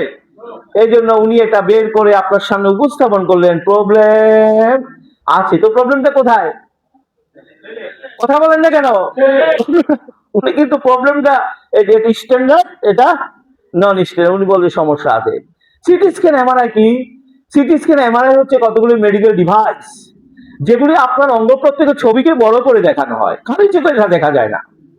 আপনার স্পাইনের একটা এমআরআই করে তিনি দেখিয়ে দিলেন 3 নম্বর, 4 নম্বর, 6 নম্বর হাড় ফাঁক হয়ে গেছে। কি দেখা যায় না? ও দেখছেন, মানে কি কিভাবে দেখছেন? ছবিটা বড় করে নেওয়া হয়েছে। আরে ভাই, ফাঁক হয়েছে বলে তো দেখানো হচ্ছে, জোরে একটা হাতাল যায়, ফাঁকটা হলে তো ব্যথা হইতো না। কি কথা ঠিক আছে কিনা? ইনট্যাক্ট কোষ কখনো আপনার জন্য প্রবলেম তৈরি করবে না। এটা ফাঁক হয়েছে বলে সে সিগন্যাল পাঠাইতেছে। এখন একেবারে উনি কি করলেন? ছবি তুলে আপনার সাথে হাজির করলেন। দেখছেন 4 নম্বর, 6 নম্বর, 7 নম্বর ফাঁক হয়ে গেছে। আচ্ছা উনি ফাঁক দেখিয়ে দেওয়ার পর আপনাকে কি খেতে দিলেন? জাহাজ মেডিসিন। আরে কথা বলেন। জাহাজ খেতে দিলেন। জাহাজগুলো কি করেছে? মুহূর্তের মধ্যে ওই ফাঁক থেকে যে সিগন্যাল গুলো ব্রেনে যাচ্ছিল সব কি করে দিয়েছে। এখন সে আর কোনো সিগন্যাল নিতে, এখন রুগী বলে আহ দেখছেন কত বড় অর্থোপেডিক ডাক্তার, ও নাড়াচাড়েও দেখে নাই তো, নাই তো না। ও কি আরাম। কেন আরাম? কারণ সে কোনো সিগন্যাল নিতে পারে না। দিন যত যায় জাগ বাড়ে, ফাঁক বাড়ে। কথা ঠিক আছে কিনা? জাগ বাড়ে, ফাঁক বাড়ে, জাগ বাড়ে, ফাঁক বাড়ে, ফাঁক বাড়ে, জাগ বাড়ে। একটা পর্যায়ে 8-10 বছর পর জাগার কাজ, আমার মনে হয় কথাগুলি প্রতিটি ঘরের কথা, আর কাজ করে না। এবার তিনি আবার এমআরআই করে বললেন আপনার হাড় গুলো এত বেশি ফাঁক হয়েছে, অপারেশন ছাড়া উপায়। এভাবে সামান্য ক্রিয়েটিনিনের সমস্যা নিয়ে ডাক্তার কাছে গিয়েছিলেন, সেটাই 10 বছর পরে বলছে ডায়ালিসিস ছাড়া উপায় নেই। সামান্য হার্টের সমস্যা নিয়ে ডাক্তার কাছে গিয়েছিলেন, সেটাই 10 বছর পরে বলছে 4টা তো ব্লক আছে, 2টাতে তো রিং পড়াইতেই হবে, উপায় নেই। কেন এরকম হলো? কেন 10 বছর আমরা জানতে পারি না আপনার বডিতে কি চলছে? 10 বছর কি কোষের কোনো চিকিৎসা হয়েছে? কোষের কোনো চিকিৎসা হয়নি। ভিতরে ভিতরে কোষগুলো প্রথম যখন ডাক্তার কাছে গিয়েছিলেন অল্প ড্রাগে সেটা কন্ট্রোল হয়েছে, কারণ অল্প সংখ্যক কিছু সেল কি ছিল, ড্যামেজ ছিল। এই 10 বছরে এত সংখ্যক সেল ড্যামেজ হয়েছে, ড্রাগ দিয়ে আর সেটা কন্ট্রোল করা। তখন ডাক্তার নিজে বলেন বাড়ি যান আর আল্লাহ আল্লাহ করেন, জোরে একটা আল্লাহ আল্লাহ করেন, আমাদের কিছু করার নেই। আমার মনে হয় আমার কথাগুলো যদি ভালো করে বুঝতে পারেন, আপনি বিপদ থেকে বেরিয়ে আসতে পারবেন। আমি সবসময় একটা কথা বলি, মৃত্যু নিয়ে ভাববেন না, সুস্থতা নিয়ে ভাবুন। সুস্থতার দায়িত্ব নিজের হাতে। সৃষ্টিকর্তা এবং চিকিৎসা বিজ্ঞান কেউই দায়িত্ব ডাক্তার হাতে রাখেনি। আপনি রেখেছেন। আপনার জীবনের সমস্ত সঞ্চিত অর্থ বুড়ো বয়সে কার হাতে তুলে দিয়েছেন। তারপরে মুখে নল, পাছায় নল, পেটে নল, 10 লাখ টাকাতে কি বের হয়েছে? জেড বডি বেরিয়েছে। চিকিৎসা বিজ্ঞানের একটি শব্দ দেখানো যাবে না যে মুখে নল, পাছায় নল, পেটে নল দিয়ে আর 10 লাখ টাকা আইসিইউর বিল দিয়ে আপনি জীবিত ফেরত আসতে পারবেন। বরং চিকিৎসা বিজ্ঞান বলেছে মানুষ বেঁচে থাকে, সুস্থ থাকে প্রকৃতিতে। জোরে একটা হাততালি চাই প্রকৃতিতে। তাহলে প্রশ্ন, মৃত্যু তো হবে, স্বাভাবিক ব্যাপার। এই মৃত্যুটা কেন আমার আইসিইউতে যেতে হবে? এই মৃত্যুটা প্রকৃতিতে হলে অসুবিধা কোথায় ছিল? কিন্তু এই মোটিভেশন তো তারা আমাকে দেবে না। দিলে আইসিইউ জং ধরে যাবে। জোরে একটা হাততালি, জং ধরে যাবে। মৃত্যু তো হবে, এ ব্যাপারে আমাদের কোনো দ্বিধা নেই, সেটা কেন আইসিউতে গিয়ে হতে হবে? প্রকৃতিতে কোনো অসুবিধা কোথায় ছিল? কথা কি পরিষ্কার? এটা আপনাকে এই মোটিভেশন দেবে না, আপনাকে দিবে তাড়াতাড়ি আইসিউতে ঢুকো, ভেন্টিলেশন লাগাও। নো, লাভ হবে না। তাহলে মেসেজ ক্লিয়ার, আমরা পেয়ে গেছি। সেকেন্ড পয়েন্ট, মনোযোগ দিয়ে শুনতে হবে। এই যে জায়গাটা তৈরি হলো, ধীরে ধীরে আকার আকৃতিতে পরিবর্তন হতে লাগলো, 9 মাস মাতৃ জঠরে থাকলো। কার খাবার খেয়ে? মারা তো খাবার খায়নি, খাইছে ক্যালসিয়াম ট্যাবলেট, আয়রন ট্যাবলেট, খেয়েছে ড্রাগস। বিজ্ঞান বলছে এ শিশুর দেহ তৈরি হবে মায়ের প্রকৃতির খাবার থেকে। মা যেহেতু সঠিক খাবার খায়নি, সে অসুস্থ দুর্বল শিশুর জন্ম দিয়েছে। Message clear? 3 নম্বর কারণ হিসেবে বলেছে, এবার শিশুটি যখন পৃথিবীতে আসবে, বলছে কিভাবে আসবে? বলছে শিশুটি মায়ের যোনিপথ দিয়ে আসবে। এখন কিভাবে আসে ভাই? সিজার করে নিয়ে আসে। বিজ্ঞান বলছে সিজার করানো উচিত নয়। বিজ্ঞান কিন্তু সিজার অনুমোদন করে না। কেন অনুমোদন করে না? বলছে মায়ের যোনিপথে জীবাণুর মহাসমুদ্র। এই শিশুটি যখন মায়ের যোনিপথ থেকে পৃথিবীতে আসে, প্রথমে মায়ের দেহের জীবাণুর সাথে যুদ্ধ করে তার ইমিউনিটি শক্তিশালী করে। জোরে একটা হাততালি যায়, শক্তিশালী করে। দেখবো সিজারিয়ান বাচ্চারা প্রায় অসুস্থ থাকে। আমরা কিন্তু এটা বলি, আমরা কিন্তু সবাই বলি, কিন্তু আমরা কারণটা জানি না। কারণটা ছিল এটা, সিজারিয়ান বাচ্চারা তো মায়ের জীবাণুর সাথে যুদ্ধ করে, ফলে প্রকৃতির নতুন নতুন জীবাণুর সাথে যুদ্ধে কি হয়ে যায়। এই জন্য বিজ্ঞান বলছে সিজার করানো উচিত নয়। আমরা কি এখন জীবাণুর সাথে যুদ্ধ করছি? আমরা জীবাণুর সাথে যুদ্ধ করে বেঁচে আছি। সেদিন আপনার আমার মৃত্যু ঘটবে, যেদিন জীবাণুর সাথে যুদ্ধে আপনি হেরে যাবেন। দেখেন, আমরা যখন এসব কথা বলি, আমরা কিছুটা সাইলেন্ট থাকি। কেন জানেন? ও চিকিৎসা বেনিয়ারা ছোটবেলা থেকে আমাকে শিখিয়ে রেখেছে জীবাণু মুক্ত থাকো। কি শিখেছে ভাই? অথচ আজকে আমরা জানলাম জীবাণু মুক্ত থাকার কোনো সুযোগ নেই। জীবনের শেষ দিন পর্যন্ত আপনাকে জীবাণুর সাথে যুদ্ধ করে বেঁচে থাকতে হবে। সৃষ্টিকর্তা এই রহস্য জানতেন, তাই তিনি প্রত্যেক মানুষের দেহে কি দিয়ে রেখেছেন? ইমিউনিটি দিয়ে রেখেছেন। ডাক্তারটা কেন বলেন না? কারণ ইমিউনিটি ঠিক রাখার দায়িত্ব তো তার হাতে। এই জন্য তিনি বলেন ভ্যাকসিন মারেন, অ্যান্টিবায়োটিক খান।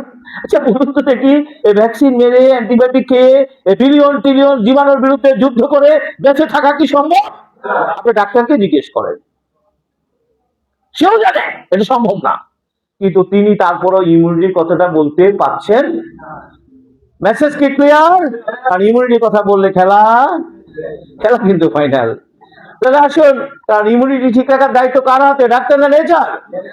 তো আসুন, চতুর্থ কারণ হিসেবে বলেছে এই শিশুটি 6 মাস মাতৃদুগ্ধ পান করবে, খাচ্ছে পটের দুধ। মাতৃদুগ্ধ আর পটের দুধ কি এক? ওখানেও শিশুর দেহ তৈরি হতে পারেনি। পঞ্চম কারণ হিসেবে বলেছে এবারে শিশুটি 6 মাস পরে যখন স্বাভাবিক খাবারে আসে, তার মুখে তুলে দেওয়া হয় লজেন্স, চিপস, ড্রিঙ্কস, চলতে থাকে 40-45 বছর পর্যন্ত। এমন কোন কুখাদ্য নাই সে খাইয়া শেষ করে নাই। আমার মনে হয় কুখাদ্যের তালিকা আমাদের প্রত্যেকের হাতে হাতে আছে। আছে কিনা বলেন? আমাদের সাথে আছে সিএফসি, ডিএফসি, কেএফসি, 10 কেজি মাংস, 10 প্যাকেট সিগারেট। কি বলে জানেন? আপনি মিয়া ইয়াং বয়সে 1 প্লেট খাইতে পারেন না, আমি পুরো ড্রাম শো খাই ফেলেছি। বলে কিনা? চলেছে। ঠিক 40-45 বছর পরে এই কুখাদ্যের আঘাতে সেল এত বেশি আঘাতপ্রাপ্ত হয়েছে, সে বলছে কেমন যেন একটু করে, কেমন যেন একটু ভার ভার লাগে। সকলে মিলে কি বললো? তাড়াতাড়ি ডাক্তার দেখাও। ডাক্তার দেখালাম, ডাক্তার টেস্ট করে কি বললেন? একটু কি বলেন? কি ধরা দিলেন? কথা বলেন। ড্রাগ ধরে দিলেন। আর ড্রাগ গুলো কি করেছে? মুহূর্তের মধ্যে ব্রেনের সাথে সমস্ত অসুখ কোষের যোগাযোগ। বাস, রুগী তো এখন পরপরা খাবারও খায়, ড্রাগও খায়, খাবারও খায়। এই দুই সিস্টেম চলতে থাকে। 8 বছর পর এমন ভাবে সেলগুলো ড্যামেজ হয়ে যায়, আর ফেরার সুযোগ থাকে না। তো প্রথম যেদিন শরীর ম্যাজমেজ করে, ভার করে, কার কাছে যেতে বলেছিল? আপনার বডি কার কাছে, কার সাহায্য চেয়েছিল? বডি বলছে ব্যাক টু নেচার। তা আমরা এই সংবাদ কেন জানিনি? কেন আমাদেরকে জানতে দেওয়া হয়নি? ওই চিকিৎসা বেনিয়ারা আমার শিক্ষা ব্যবস্থায় আমাকে শিখিয়ে রেখেছে অসুখ হলে ওষুধ খাও, অসুখ হলে ডাক্তার দেখাও। তারা তো আমার শিক্ষা ব্যবস্থায় একটি শব্দ যোগ করেনি, প্রথম অসুস্থতা তুমি কার সাহায্য চাইবা? সেদিনে যদি আমি আবারও নেচারের কাছে ব্যাক করতাম, আজকে কিন্তু আমার এই পরিণতি হতো না। কিন্তু এটা আমাকে জানতে দেয়া হয়নি। মেসেজটা কি ক্লিয়ার? আমাদের মাথায় ঢুকিয়ে রাখা হয় ঘরে ঘরে ডাক্তার বানাও, বাড়ির ঘাটে হাসপাতাল বানাও। আচ্ছা ভাই, এই যে বড় লোকদেরকে মোটিভেশন দেওয়া হয় এত টাকা দিয়ে কি করবেন, মৃত্যুর আগে একটা হাসপাতাল বানিয়ে দেন। আচ্ছা, এটা অভিশাপ না আশীর্বাদ? এটা অভিশাপ। কারণ তিনি আমাকে বদদুয়া দিয়ে গেলেন মানুষ যেন হাসপাতালে গিয়ে মৃত্যুবরণ করে। এটা তারও কোনো দোষ নেই, তাকে তো ওই মোটিভেশনটা দেয়া হয়েছে। অথচ আমরা জানলাম শুধু কোষকে সুস্থ রাখার মাধ্যমে সব রোগ থেকে মুক্ত থাকা তাড়াতাড়ি যায়, মুক্ত থাকা যায়। কথাগুলো কি পরিষ্কার? মানে ছোট্ট ছোট্ট করে আমাদেরকে বিপদের মধ্যে এগিয়ে নিচ্ছে, ছোট ছোট ছোট করে, আমরা যেটা কখনোই বুঝতে পারছি না। কি কথা ঠিক কিনা? আপনি তো বলছেন, দেখছেন কত মহানুভব ব্যক্তি আহা মরার আগে একটা হাসপাতাল বানাই গেছে। আমরা বলি না মহানুভব ব্যক্তি, এটা ওনারা তো জানি না ঘটনাটা কি হচ্ছে। ওই বিলিয়ন ডলারের চিকিৎসা বাণিজ্যরা এগুলি মাথার মধ্যে ঢুকিয়ে রেখেছে, যাতে মৃত্যুটা কোথায় গিয়ে হয়। এবং হাসপাতালে হলে কার ব্যবসা ভালো হবে? ড্রাগ বিজনেস ভালো হবে। আসুন, আমরা পেয়ে গেছি, আমরা সমস্যা পেয়ে গেছি কোথায়, চিকিৎসা চলবে কোথায়, কোষের চিকিৎসা হবে, ডাক্তার না নেচার। আসুন আমরা নেচারের কাছে ব্যাক করব। আমরা এখানে যারা আছি জীবিত না মৃত? কে জীবিত? কোষ জীবিত, আপনি জীবিত। কোষ মৃত, আপনি মৃত। কোষ অসুস্থ, আপনি অসুস্থ। ভালো করে কথাগুলি শুনবেন। একটি জীবিত কোষ বা জীবিত দেহ দুটো জিনিস নিয়ে বেঁচে থাকে, সুস্থ থাকে, একটা অক্সিজেন আর একটা নিউট্রিশন। আজকে ভালো করে শুনে রাখেন, আপনার দেহ কোষ কোনো ডাক্তার চেনে না, কোনো হাসপাতাল চেনে না। আপনি বলছেন গর্ব করে, আজকে ঢাকা মেডিকেলের অনেক বড় প্রফেসরের সাথে আমার অ্যাপয়েন্টমেন্ট রয়েছে, ভেলোরে আমার অ্যাপয়েন্টমেন্ট রয়েছে, খুশি। আর আপনার কোচ বলে, আহ উনি কে, ওনাকে আমি চাই, আমি ওনাকে চিনি না। আপনি বলছেন আজকে সিঙ্গাপুরে বড় ডাক্তারের অ্যাপয়েন্টমেন্ট আছে, আপনার কোচ বলে আমি ওনাকে, আমি মাত্র দুটো জিনিসকে চিনি, একটা অক্সিজেন আর একটা নিউ। আসুন আমরা অক্সিজেন নিয়ে একটু কথা বলি। আমরা প্রতিটি জীবিত মানুষ প্রতি মিনিটে 18 থেকে 20 বার শ্বাস গ্রহণের মাধ্যমে 11,000 লিটার বাতাস গ্রহণ করি। এমবিবিএস পড়ার দরকার নেই, কথাগুলো শুধু মনোযোগ দিয়ে শুনবেন। কত লিটার? বাতাসে কি ছিল? শুধু কি অক্সিজেন? বাতাসে অক্সিজেন ছিল, নাইট্রোজেন ছিল, অনেক কিছু ছিল। এই মিশ্র বাতাস যখন আপনার নাক মুখ দিয়ে লাঙে এসেছে, লাং কি দিয়ে তৈরি? সেল দিয়ে তৈরি। লাঙের কোষগুলোকে বলে অ্যালভিওলার সেল। লাং সেল কি করেছে? ওই 11,000 লিটার বাতাস থেকে 550 লিটার অক্সিজেন ধরে রেখেছে। সকলে একটা শ্বাস নেন, বড় করে সবসময় নিচ্ছেন, ভাবছেন খামাকা না, প্রতিটা শ্বাসে কি হচ্ছে ভাবুন। কত লিটার খেয়েছেন? 24 ঘন্টা কত লিটার? 11,000 লিটার। সেখান থেকে অক্সিজেন রেখেছে কত লিটার? মাত্র 550 লিটার। লাংসের অক্সিজেনটা ধরে কি করবে? সারা শরীরে ছড়িয়ে দিবে। কিভাবে ছড়াবে? আপনার সারা শরীরে রক্ত সঞ্চালন লাইন রয়েছে, এই রক্ত সঞ্চালন লাইনের উৎপত্তি হার্ট, হার্ট থেকে উঠে এটা সারা শরীরে জালের মতো বিস্তৃত হয়ে আবার হার্টে ফিরে আসে। এই পুরো রক্ত সঞ্চালন লাইনকে যদি লম্বা করা হয়, এর দৈর্ঘ্য হবে 1.5 লক্ষ কিলোমিটার। কত? আপনার বডিতে রক্ত সঞ্চালন লাইন রয়েছে 1.5 লক্ষ কিলোমিটার। তাহলে রক্ত সঞ্চালন লাইন কি আপনার লাঙের ভিতর দিয়ে যায়নি? কিডনির ভিতর দিয়ে সারা শরীর পরিভ্রমণ করেছে। লাংসের কি করেছে? বাতাস থেকে অক্সিজেনটা ধরে সাথে সাথে তার পাশ দিয়ে বয়ে যাওয়া রক্ত সঞ্চালন লাইনে অক্সিজেনটা পাস করে দিয়েছে। আবার একটা শ্বাস নেন। এবার একটু ভাবুন কি ঘটনা ঘটেছে। অক্সিজেনটা ধরে সাথে সাথে ব্লাডে পাস করে দিয়েছে। টোটাল ব্লাড ভলিউম আছে 5 থেকে 6 লিটার। কত লিটার? সেখানে 3টা কোষ রয়েছে, white blood, red blood, platelet. যেহেতু আমাদের দেহ সেল দিয়ে তৈরি, তাই প্রত্যেকটা জায়গায় কোষের কাজ।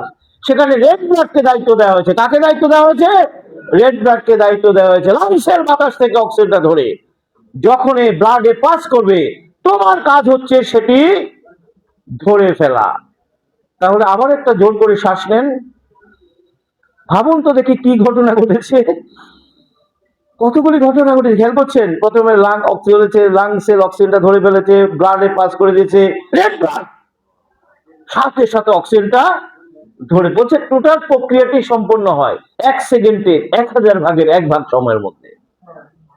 শুনে রাখবেন, আপনার ডাক্তার আপনার বাসা থেকে অনেক দূরে, হাসপাতাল আরো দূরে, আপনার নেচার যদি আপনার সাথে বিট্রে করে, ঘরের চৌকাঠ পেরোতে পারবেন না, ঘরের চৌকাঠ পেরোতে পারবেন না। কিন্তু নেচার আমাদের সাথে বিট্রে করে না, আর নেচার বিট্রে করে না বলেই ডাক্তার সুযোগটা গ্রহণ করে। মেসেজ কি ক্লিয়ার? নেচার বিট্রে করে কিন্তু ঘর থেকে বেরোতে পারবেন না। তাহলে সবচেয়ে বেশি অক্সিজেন দরকার ব্রেন সেলের। কিছু কথা খুব মনোযোগ দিয়ে শুনতে হবে। কার বলছে মাত্র 4 মিনিট যদি আপনার ব্রেন অক্সিজেন না পায়, আপনি স্ট্রোক করে যাবেন। 5 মিনিট যদি হার্ট সেল অক্সিজেন না পায়, আপনি হার্ট অ্যাটাক করে যাবেন। এই জন্য স্ট্রোক এবং হার্ট অ্যাটাকের রোগীদেরকে ডাক্তাররা কম বাঁচাতে পারে। কারণ কি? সবচেয়ে বেশি অক্সিজেন কার দরকার? ব্রেনের দরকার। ব্রেনকে বলে speaker of the body, authority of the body. ব্রেনের ইশারা ছাড়া চোখের পাতা নড়বে না, হাতের আঙ্গুল, বডির কোনো অংশ কাজ করবে না ব্রেন যদি নির্দেশনা না দেয়। তাহলে ব্রেন যে নির্দেশনা দিচ্ছে, কিভাবে দিচ্ছে? দমে দমে অক্সিজেন। এটা হাত তালে দমে দমে অক্সিজেন নিয়ে সে পুরো বডি পরিচালনা করছে। এই জন্য দেহে যখন অক্সিজেন লেভেল কমতে থাকে, সবচেয়ে বড় ঝুঁকিতে কে থাকে? সবচেয়ে বড় ঝুঁকিতে ব্রেন থাকে। কারণ এবং অক্সিজেন লেভেল কমে যাওয়ার কারণে ব্রেন ঝুঁকিতে পড়ে এবং মানুষের মৃত্যু ঘটে। আচ্ছা বলুন তো দেখি, একজন মানুষের মৃত্যু ঘটে কি ডাক্তারের অভাবে না অক্সিজেনের অভাবে? এটা আমরা কি বলি? হাজির টাইম নিয়ে অন্তত অ্যাম্বুলেন্সটা যদি কল দেয়, আরে মিস হয়ে গেছে। আবার ডাক্তারও বলে সময় মতো নিয়ে আসলেন না কেন? আজকে ভালো করে শুনে নিন, আপনার আমার মৃত্যু হাসপাতালে হোক আর বাসায় হোক আর যেখানে হোক, মৃত্যু ঘটবে কিসের অভাবে? মৃত্যু ঘটবে অক্সিজেনের অভাবে। তাহলে আইসিইউতে মানুষের কেন মৃত্যু ঘটে? সেখানে কি ডাক্তারের অভাব ছিল? সেখানে কি অক্সিজেনের অভাব ছিল? কিছুর অভাব ছিল না, কিন্তু তার মৃত্যু ঘটে গেছে। কারণ তিনি অক্সিজেন খেতে, মৃত মানুষের কখনো চিকিৎসা হয় না। আর মানুষটির মৃত্যু ঘটেছে অক্সিজেনের অভাব। Message clear? আমরা কি এখন অক্সিজেন খাচ্ছি? টাকা পয়সা দিছি? একদিন অ্যাপোলোতে অক্সিজেন যদি খেতে হয় 60,000 টাকা লাগবে। নো ট্রিটমেন্ট, কোন চিকিৎসা হবে? শর্ত কি? শুধু অক্সিজেন খাইতে হবে। যদি আপনি অক্সিজেন খাইতে পারেন, ডাক্তার সাহেব কি শুধু ওই যে মিটার রিডিং দেখে? তিনি মিটার তো বলছি, আপনি খাইতে পাচ্ছেন কি পাচ্ছেন না, তিনি বলবেন যদি অক্সিজেন লেভেল বেড়ে থাকে তাহলে বলবো দেখি কি করা যায়, আর যদি অক্সিজেন লেভেল কমতে থাকে বলবো সরি আমার কিছু করার। কি বাড়ি পাঠাবে না কবরে পাঠাবে? বাড়ি যাওয়ার সুযোগ নাই। তাহলে এমন কি হলো যে আমাকে অক্সিজেন নেওয়ার জন্য হাসপাতালে যেতে হলো? উত্তর কিন্তু আমরা পেয়েছি, জন্ম থেকে কোষ আহত। জন্ম থেকে আমরা কি উত্তরটা আস্তে আস্তে পাচ্ছি তো নাকি? জন্ম থেকে কোষ কিন্তু আহত। এইভাবে 40-45 বছর পর সে আর ঠিক থাকতে পারছে না। তাহলে আসুন, আমরা পেয়ে গেছি এই কোষের দরকার অক্সিজেন না ডাক্তার? এই কোষের দরকার অক্সিজেন। তো অক্সিজেন কি ডাক্তার বানায়? অক্সিজেন কি সাইন্টিস্ট বানায়? প্রকৃতির গাছ গাছালি অক্সিজেন তৈরি করে বাতাসে ছেড়ে দিচ্ছে, আর সে অক্সিজেন গ্রহণ করে আমরা প্রতি মুহূর্তে বেঁচে আছি। তাই তো আমাদের এই প্রোগ্রামের শিরোনাম nature is life, life is. জোরে একটা হাত দাঁড়িয়ে। আপনি বলুন তো দেখি, এই সূত্রের বাইরে কারো উপস্থিতির আছে বডিতে? এই সূত্রের বাইরে কারো প্রয়োজন আছে কি? পৃথিবীর সব ডাক্তারও যদি আপনার সামনে বসে থাকে আর শুধু যদি আপনি অক্সিজেন না নিতে পারেন, আপনার মৃত্যু অনিবার্য। Message clear? এই কোষের দরকার খাবার। আমাদের আলোচনার চূড়ান্ত অংশ, মনোযোগ হারাবেন না। কোষের খাবার কি? কোষের খাবারকে বলা হয় পুষ্টি, মুখের খাবারকে বলা হয় ফুড। সৃষ্টিকর্তার রহস্য জানতেন, তাই তিনি আমাদের খাবারের ব্যবস্থা করেছে। আমরা খাবার খাবো, আপনার মুখ থেকে পাই পর্যন্ত 29 ফিট লম্বা একটা ডাইজেস্টিভ সিস্টেম রয়েছে, যার কাজ হচ্ছে খাবারগুলোকে ভেঙে ভেঙে ওই খাবারে থাকা পুষ্টিগুলো আলাদা করে কোষের কাছে প্রেরণ করা। বিজ্ঞান বলছে আপনার খাবারে কোনো পুষ্টি নেই। তাহলে যে খাবারে পুষ্টি নেই সে খাবার কি ছিল? টক্সিন। আপনি যে 40 বছর ধরে 40 বছর ধরে টক্সিন গিলেছেন, বিজ্ঞান তাও বলেছে কোষের খাবার তৈরি হয় প্রকৃতির ঘরে, মুখের খাবার তৈরি হয় রান্নাঘরে। কার খাবার খেয়েছেন? 40 বছর ধরে আপনি রান্না করে খাবার খেয়েছেন। আমেরিকাতে এই বিষয়ের উপর একটি গবেষণা হয়েছে। গবেষণা প্রতিবেদনে তারা বলেছে মাত্র 65 ডিগ্রি সেন্টিগ্রেড তাপমাত্রা যাওয়ার পরে আপনার খাবারে থাকা পুষ্টিগুলো ড্যামেজ হতে থাকে। আমাদের খাবারগুলো 200, 250, 300 ডিগ্রি সেন্টিগ্রেড তাপমাত্রা রান্না করা হয়। আপনি কি খাচ্ছেন? আপনার পরিবার কি খাচ্ছে? আপনার সন্তান কি খাচ্ছে? ওই খাবারে কোনো পুষ্টি নেই। আর ওই পুষ্টিহীন খাবারের আঘাতে আঘাতে সেল কি হয়ে গেছে? ড্যামেজ। আমেরিকান ক্যান্সার সোসাইটি তাদের গবেষণা প্রতিবেদনে বলেছে মানব দেহের 70% ক্যান্সারের জন্য দায়ী তৈরিমূল্য খাবার। Kidney damage, diabetes, liver problem কোন প্রবলেম নয়। যে প্রবলেমের পেছনের কারণ ত্রুটিপূর্ণ খাবার নয়। আপনি খাবার সংশোধন করবেন না, আপনি কখনো রোগ মুক্তি পাবেন। জোরে একটা হাতায় যায় কথাগুলো মনে। আমাদের দ্বিতীয় বিপদ কখন ঘটে? যখন এই দীর্ঘদিনের খাদ্য ত্রুটি নিয়ে আপনি ডাক্তারের কাছে গিয়েছিলেন, ডাক্তার সাহেব তখন আপনাকে কতগুলো ড্রাগ ধরে দিয়ে বললেন কি আমি তো আপনাকে ওষুধ খেতে দিয়েছি, অসুবিধা কি, যা খুশি খান না। দ্বিতীয় বিপদটা ঘটে গেল। কি কথা ঠিক আছে কিনা ভাই? এখন খাবারও খায়, ড্রাগও খায়, বাস আর কিছু টের পায় না। আমরা ছোট্ট একটা উদাহরণ দিয়ে বিষয়টা পরিষ্কার করব। ডাক আমাদের যে গ্যাস্ট্রিকের প্রবলেম, সারা বিশ্ব জুড়ে এই প্রবলেমটা ভয়ঙ্কর একটি প্রবলেম। গ্যাস্ট্রিকের এই ড্রাগগুলোকে বলা হয় ওমিপ্রাজল বা প্রোটন পাম্প ইনহিবিটর বা সেক্লোসার্জেল। এগুলি ট্রেড নেই। এই ড্রাগটির বিক্রি কত জানেন? World wide $3 billion. সারা বিশ্ব জুড়ে $3 বিলিয়ন সেলস। বাংলাদেশে ড্রাগটির বিক্রি পায় 2,500 থেকে 3,000 কোটি টাকা। বুঝতে তো পারছেন মানুষ মুড়ির কথা এগুলো খায়। আসুন আমরা আজকে দেখবো ঘটনাটা কি, কেন আমাদের এই পরিণতি। বিজ্ঞান বলছে আমরা যখন কোনো খাবার খাবো, যে খাবারে খাবেন, খাবারগুলো স্টোমাকে আসার পরে স্টোমাকের দায়িত্ব হচ্ছে খাবারগুলোকে ডাইজেস্ট করা।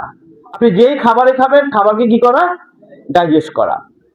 স্টোমাক প্রথমে যে কাজটি করবে, যে খাবারে খাবেন সে কিছু অ্যাসিড ছেড়ে দেবে। এই অ্যাসিডটার নাম হাইড্রোক্লোরিক অ্যাসিড। মনে রাখবেন, অ্যাসিড এমন শক্তিশালী অ্যাসিড যেটি স্বর্ণকাররা স্বর্ণ গলাতে ব্যবহার করে। এই জন্য তো দেখবেন আমরা ইয়াং বসে কি কিনে লোহা খাইয়া লোহ হজম করি বলেছি। আপনি না, আপনি কিছু করেননি। আপনি যাই খেয়েছেন শক্তিশালী অ্যাসিড এসে সেটা কি করেছে? ডাইজেস্ট করে ফেলেছে। কিন্তু বডি সিস্টেম হলো বায়োলজি হলো, সে প্রকৃতির খাবার ডাইজেস্ট করার জন্য কতটুকু অ্যাসিড ছাড়তে হবে এটা সে জানে, কিন্তু অপ্রকৃত খাবার ডাইজেস্ট করার জন্য সে অ্যাসিডের মাত্রা জানে না। কিন্তু সে মনে করে এই খাবারটাকে তার ডাইজেস্ট করতে হবে এবং সেটাকে এনিমি মনে করে। খুব মনোযোগ দিয়ে কথাগুলি শুনতে হবে। এনিমি, এই খাবার সে চিনতে পারেনি, এই জন্য সেটা এনিমি মনে করে। কিন্তু এই খাবারকে তো সে উল্টো পথে বেরও করে দিতে পারবে। এই জন্য সে কি করে? সে মনে করে ওই খাবারটিকে ডাইজেস্ট করতে গেলে বেশি বেশি অ্যাসিড ছেড়ে দিতে হবে। প্রকৃতির খাবারে যতটুকু অ্যাসিড ছাড়তে হয় গবেষণায় জানা গেছে অপ্রাকৃত খাবারে তার থেকে 4 গুণ 5 গুণ অ্যাসিড ছেড়ে দেয়। তাহলে আপনি যে অপ্রাকৃত খাবারটি খেয়েছেন সেটাও কিন্তু অ্যাসিডিক ছিল, আর বডি কি ছেড়েছে? আরো বেশি অ্যাসিড। দুইটা মিলে দেখবেন মজাদার খাবার খাওয়ার সাথে কথা বল ঠিক আছে কিনা বলেন। কেন এরকম হলো? কারণ খাবারও অ্যাসিডে ছিল, বডি কি ছেড়েছে? ডবল অ্যাসিডে বার্ন করে উঠেছে। আর আপনি ভাবলেন ইস এমন একটা মজাদার খাবার খাচ্ছি, খেলে ডিস্টার্ব করে, মার সেকলো 20 না 40 মাস, 20 কাজ হবে না। দেখবেন এখন মজাদার খাবার খাওয়ার আগে আমরা কি করি? একটা সেকলো খেয়ে নিই। কথা ঠিক আছে কিনা? খাবারের মাঝে সাথে করে নিয়ে যায়, যখন সমস্যা একটা খাইয়ে নেয়। তাহলে সেকলোটাকে ড্রাগ না মেডিসিন? এই ড্রাগটার কাজ হচ্ছে 2 থেকে 3 মিনিটের ভিতরে আপনার অ্যাসিড সিক্রেশনটাকে বন্ধ করে দেয়। মাইন্ডলি শুনবেন কি বলতে চেয়েছে। অ্যাসিড সিক্রেশন বন্ধ করে দেয়। এই যে অ্যাসিড সিক্রেশন বন্ধ করে দেওয়ার কারণে কি হলো? আপনার বডির অ্যাসিড সিক্রেশনটা বন্ধ হওয়ার কারণে বার্নটা কি হয়ে গেছে? থেমে গেছে। কি মজা। এবার কি করে? আবার খায়। এখন বার্ন নাই, আবার খায়। কিন্তু বিজ্ঞান বলছে যখন আপনার বডিতে এই ধরনের বার্ন শুরু হবে তখন সে আপনাকে সিগন্যাল পাঠাচ্ছে stop the food, direct stop the food. আমি কিন্তু সেটা স্টপ করিনি। আমি কি করেছি? আমি ড্রাগ দিয়ে সেটা কি করেছি? সামাল দিয়েছি, খাবারগুলো খেয়েছি। এইভাবে 40-45 বছর, 15-20 বছর ড্রাগ খাওয়ার পরে বলছে এটি এই সিস্টেমটি এমন ভাবে ড্যামেজ হয় প্রায় 200 থেকে 250 রোগের কারণ হয়। কেন পাইলস হয়? কেন ক্যান্সার হয় স্টোমাকে? কারণ কিন্তু এগুলো যে লং টাইম অপ্রাকৃত খাবার খেয়েছেন, ড্রাগ দিয়ে সামাল দিয়েছেন, অপ্রাকৃত খাবার খেয়েছেন, ড্রাগ দিয়ে সামাল দিয়েছেন, পুরো সিস্টেমটি হয়ে গেছে। ওই খাবারে যে পুষ্টি ছিল সেটাও ঠিক মতো বডিতে আসতে, কথা কি বোঝা গেছে?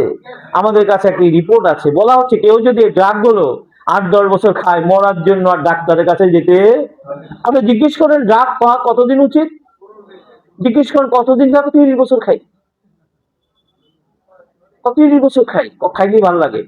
এখন ডাক্তারে নতুন একটা দিছে, তো এটা খাইলে তাড়াতাড়ি কাজ করে। আজকে শুনে নেন ড্রাগ জেনারেশন কি, এই যে first generation, second generation, third generation কি, আসলে এগুলো কিচ্ছু না, কৌশল একটাই, অ্যাসিড বন্ধ করবে, এটাই কৌশল।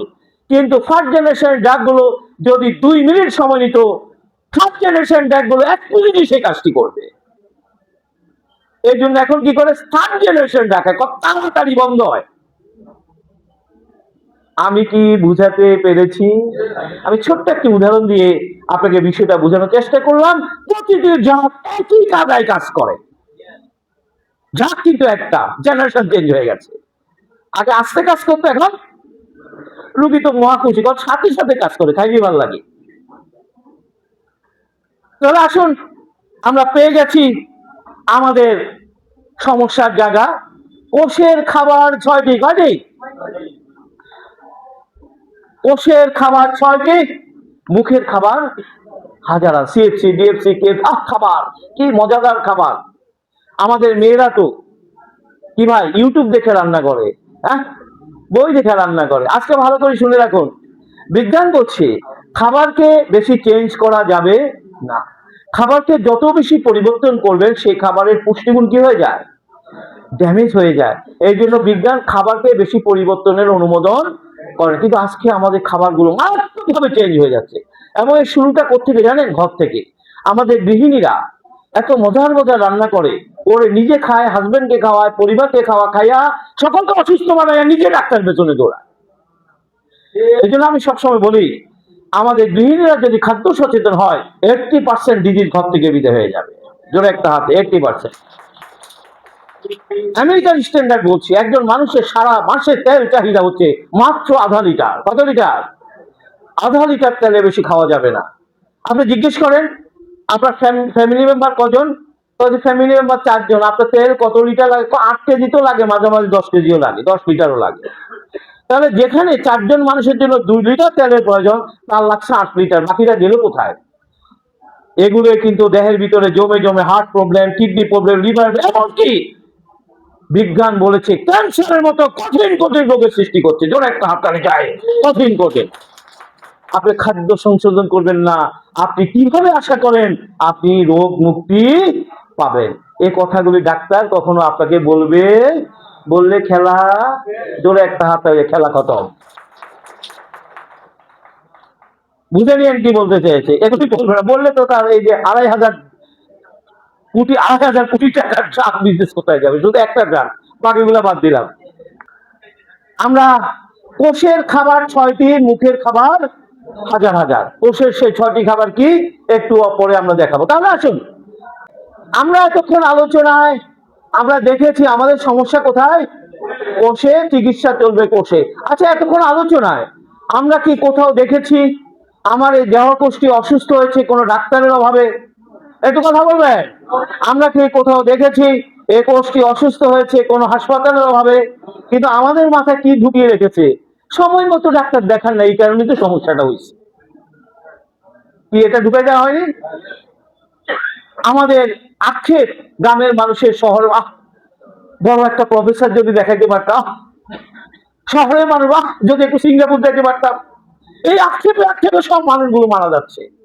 অথচ আজকে আমরা দেখলাম এই কোষটি কোনো ডাক্তারের অভাবে, কোন হাসপাতালের অভাবে অসুস্থ হয়নি। সে অসুস্থ হয়েছে 3টি কারণে: অক্সিজেনের অভাব, পুষ্টির অভাব, টক্সিনের আঘাত। জোরে একটা হাতে 3টি কারণে। এখানে যদি সবাই অ্যাপার্সেট ডক্টর হন, আমি চ্যালেঞ্জ করলাম, আপনি একটি কারণ দেখাতে পারবেন না যে আপনার অভাবে আমি অসুস্থ হয়েছি। বরং আমরা দেখে দিতে পারবো আপনি ঢুকার পরে আমি ফাইনাল হয়ে গেছি। যতক্ষণ পর্যন্ত আমি ঢুকেন নাই ততক্ষণ সমস্যা হয় নাই, তখনই কিন্তু সমস্যা শুরু হয়ে গেছে। আপনি বলতে পারেন অক্সিজেনের অভাবটা কোথায় ছিল? হ্যাঁ, বিজ্ঞান বলছে প্রকৃতিতে অক্সিজেন স্বল্পতা রয়েছে, প্রকৃতির গাছ গাছালি কেটে ছারখার করে দেওয়া হচ্ছে। আমাজনকে বলা হয় পৃথিবীর ফুসফুস। প্রতি বছর হাজার হাজার কিলোমিটার আমাজন বন কেটে ছাপ করে দিচ্ছে, প্রকৃতিতে অক্সিজেন স্বল্পতা দেখা দিয়েছে।